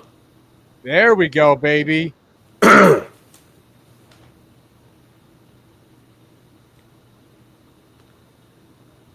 Maybe he answered some prayers already. Yep. Thank you, Pope Leo.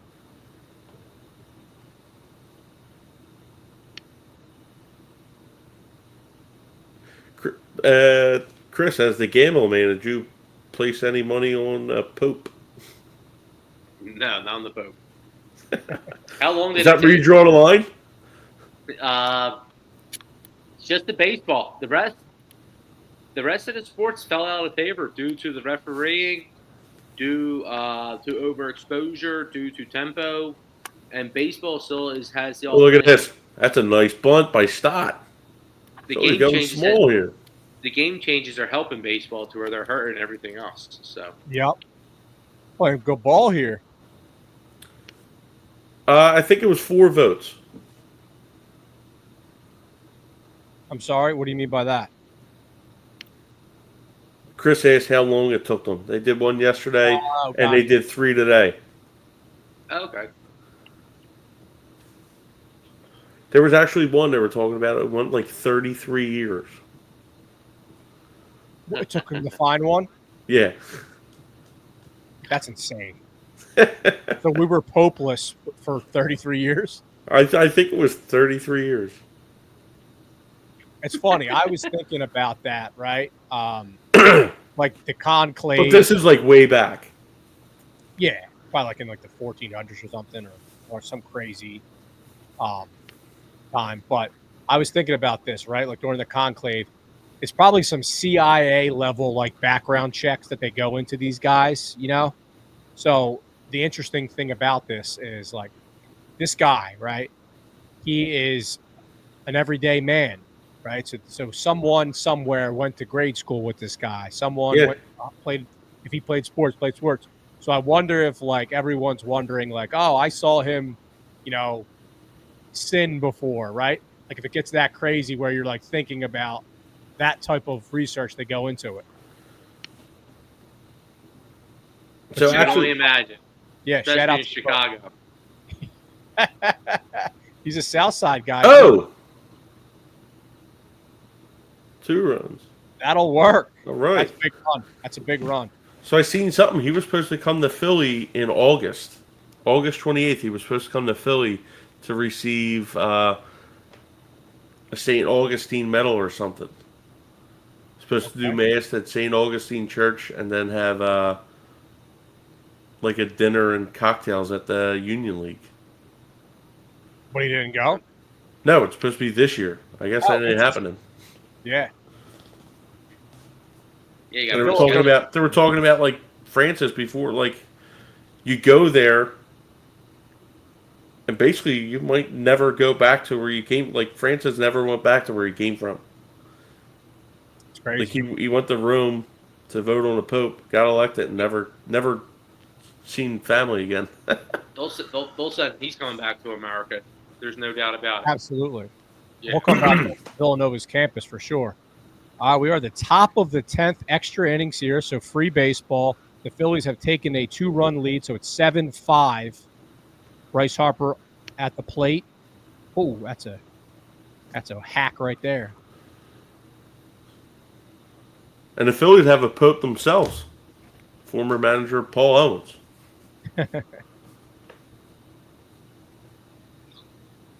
The Braves are also in the bottom of the 10th, 4-4 with the Reds.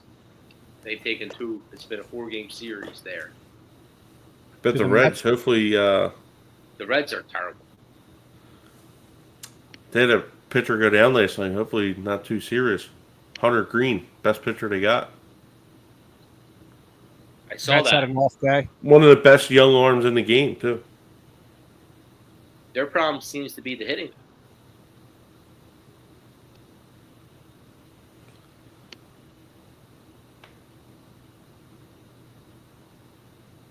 Some of the Red Riders might remember that. That's a bad move. That's a bad move. Slim gave out the Reds, so Slim is paying attention to the Reds.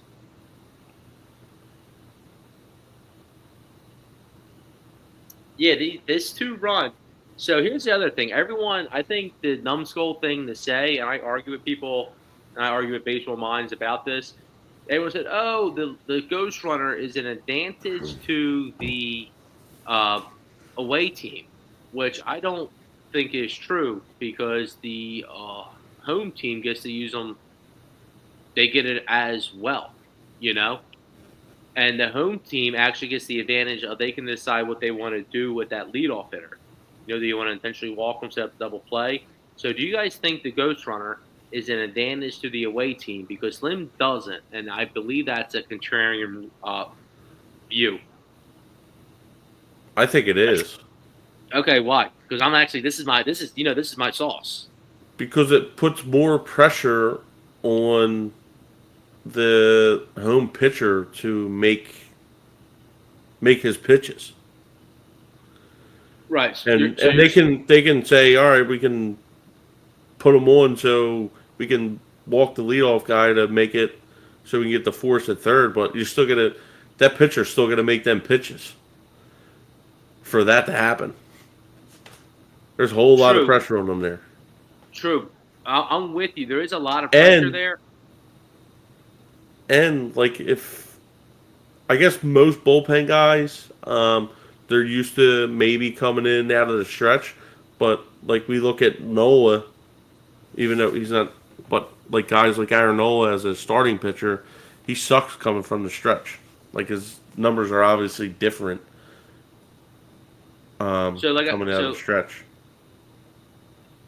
I agree with you. The pressure is super duper intense to lead off with a man starting on second. I think it's a point, and I think it's a smart move it's depending who's up. But I think it's a smart move to intentionally walk that first batter, like you said. I think that alleviates some of the pressure.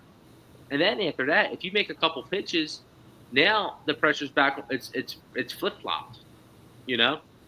It's flip flop, but also so to Bones' point. And the second point is that first run. Yeah. You can go the other way and almost let it be a given. Not let it be a given, but oftentimes it's like that guy's getting in. That guy's getting in. I guess the counter to supporting what you asked, right, Slim, is the away team they know exactly what they have to do, right? They know exactly what they had to do, and they're able to choose how they set it. They can still set up that inning with the intentional walk. Right. So and like you might not love it. You might not have a pitcher who can set it up right. But if you can play it right, it's now you score a one run. You can walk it off. Right. I don't think it's. I think it's a numbskull thing to just assume it's an auto advantage for the away team. Everyone I talk to though seems to agree with you guys. But like I said, I'm sitting here watching baseball every single night, and I don't see that being true. Especially as somebody who's literally monitoring -1.5 runs every single night. Yeah, I mean, I go back. Everybody tells me I'm wrong. But then I see people who I don't respect at all say it. And I'm like, I think someone's right. Listen, this is a big spot for Strom here, right? He's got to get some spots back in the trust tree for the bullpen because he's off the top of my head, I want to say 2, maybe 3 straight negative appearances. Was that first pitch a ball? They called it a ball. Yeah, but was it? It was. I kind of like close. Had like a brain fart. I thought it was right down the middle. It was just like I don't know. Just, up and away. Oh, okay. Yeah, the Braves are in a battle here. Here comes Strom. And same thing. They scored 1. Now it's back on. The pressure's back on the pitcher, even up 1. Yeah, but what I was saying is like they know exactly what they have to do, right? Right. So you can kind of factor in your level of aggression that's necessary and all that stuff.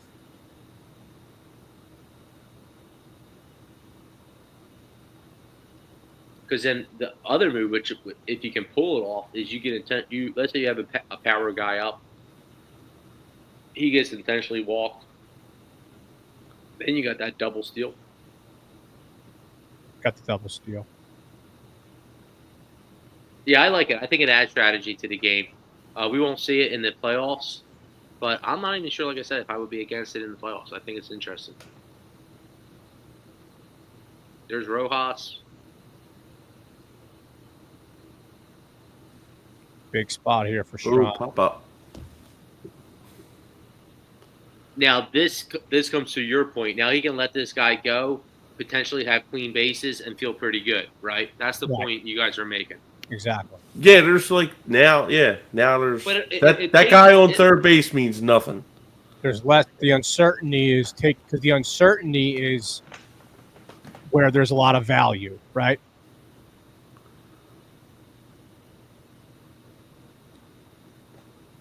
And like it brings like last week, Man, this guy Jankowski, I didn't realize he's batting fourth tonight. Jesus, that was a horrible throw. yeah, it was a bear throw. What the Really heck bad was throw. that? That was like 20 feet in the outfield. I'm gonna move this. I'm gonna throw this on the charger. We use a lot of power tonight here. Yeah, we're up On a 2 split. hours and 10 minutes. Yeah. Jankowski seems like a dude that would have went to North and like showed up over CO. Like, yo, doesn't he? He looks like a no, he doesn't look like a North dude. He looks like a Judge dude. Yeah, You know- Ned. You know who he looks like like? a Ned. He looks like who? a new kid in school, in high school. He's a He dude that looks just like transferred. Like, who's this guy? a little awkward, you know, because he's like from the country or something. Exactly. But he's a little athletic. It's like, oh shit. Yeah, And no, then- he looked like Ronnie Bass from Remember the Titans, Sunshine. That's a big gonna- K there by I'm gonna Strom. do some moving around here for the last Oh, well, out. show that logo while you're doing it to get us, Oh, get yeah, us you some like that. subscribers.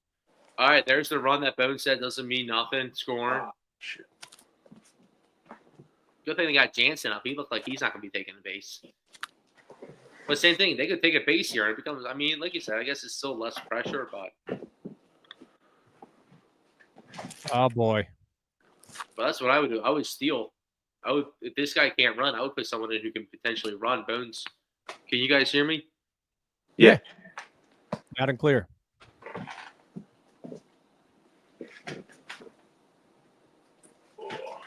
And it sucks because here's the guy that Bones was talking about. Here's the speedster here. So if he can get on, you can now look for that double steal potentially.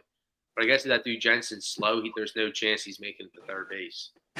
Yeah. They're kind of in a rough spot right now. Still. Of course, this charger sucks, right? There goes that rough spot I was talking about.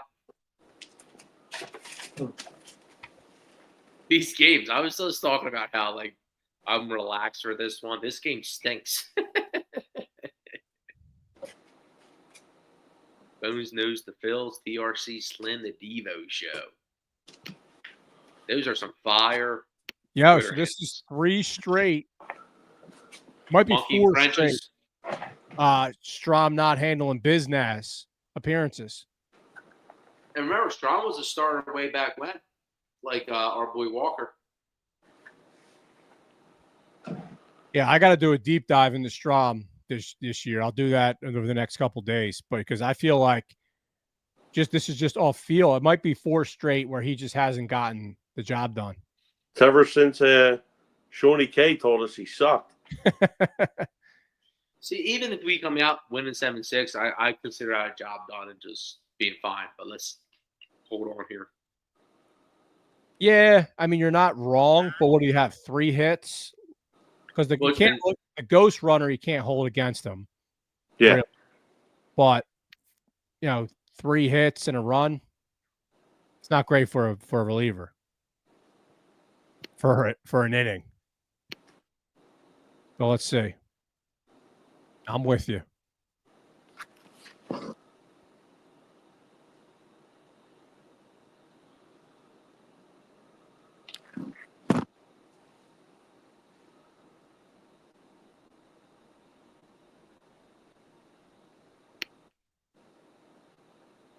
All right, 2-2 count.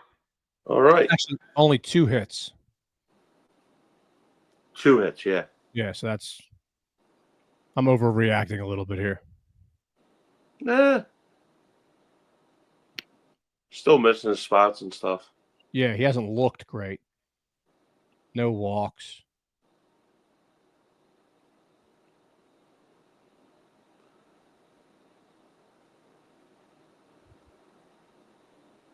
Here we go.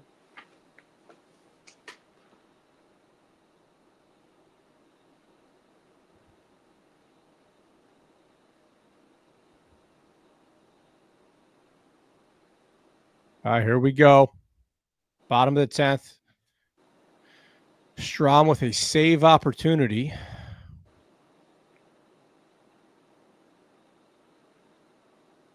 There we go. Yeah, you got it. There we go. Second sweep of the year. Nice. All right, boys. Looking pretty good. Pretty good. The Mets are off tonight, Yep. but they pick up. They got a tough series coming up. They do, but they have the And Cubs, right? Yep. And the Braves are in extra innings right now, I believe, unless that game has ended. I don't see it anywhere. The Braves are in extra innings now with the Reds. Awesome. Well, this is one of our favorite things. You know, these watch-alongs are always a good time, and we had a great time again tonight. And I think we are now undefeated. Is that right? We are undefeated in our watch-alongs. I think we're officially 2-0. No, they lost that Braves one, didn't they? I don't know. We did a watch along, and then it went to extras. Yeah, They but we lost didn't the one in actually. extras. But we didn't Watch watch. We didn't actually watch the game, right? Oh, the Mets. Yeah.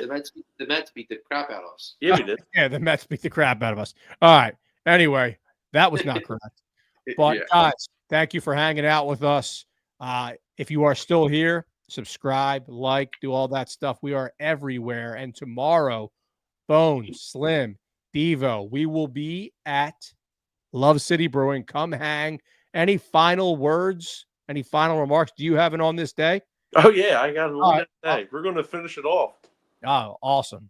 Full shift here. Full shift. Let me get your graphic teed up here. And Bones, Slim, if you have any final other words, please. No. So on this day in Phillies history, 2014, the Phillies played their 20,000th game Wow. in their history.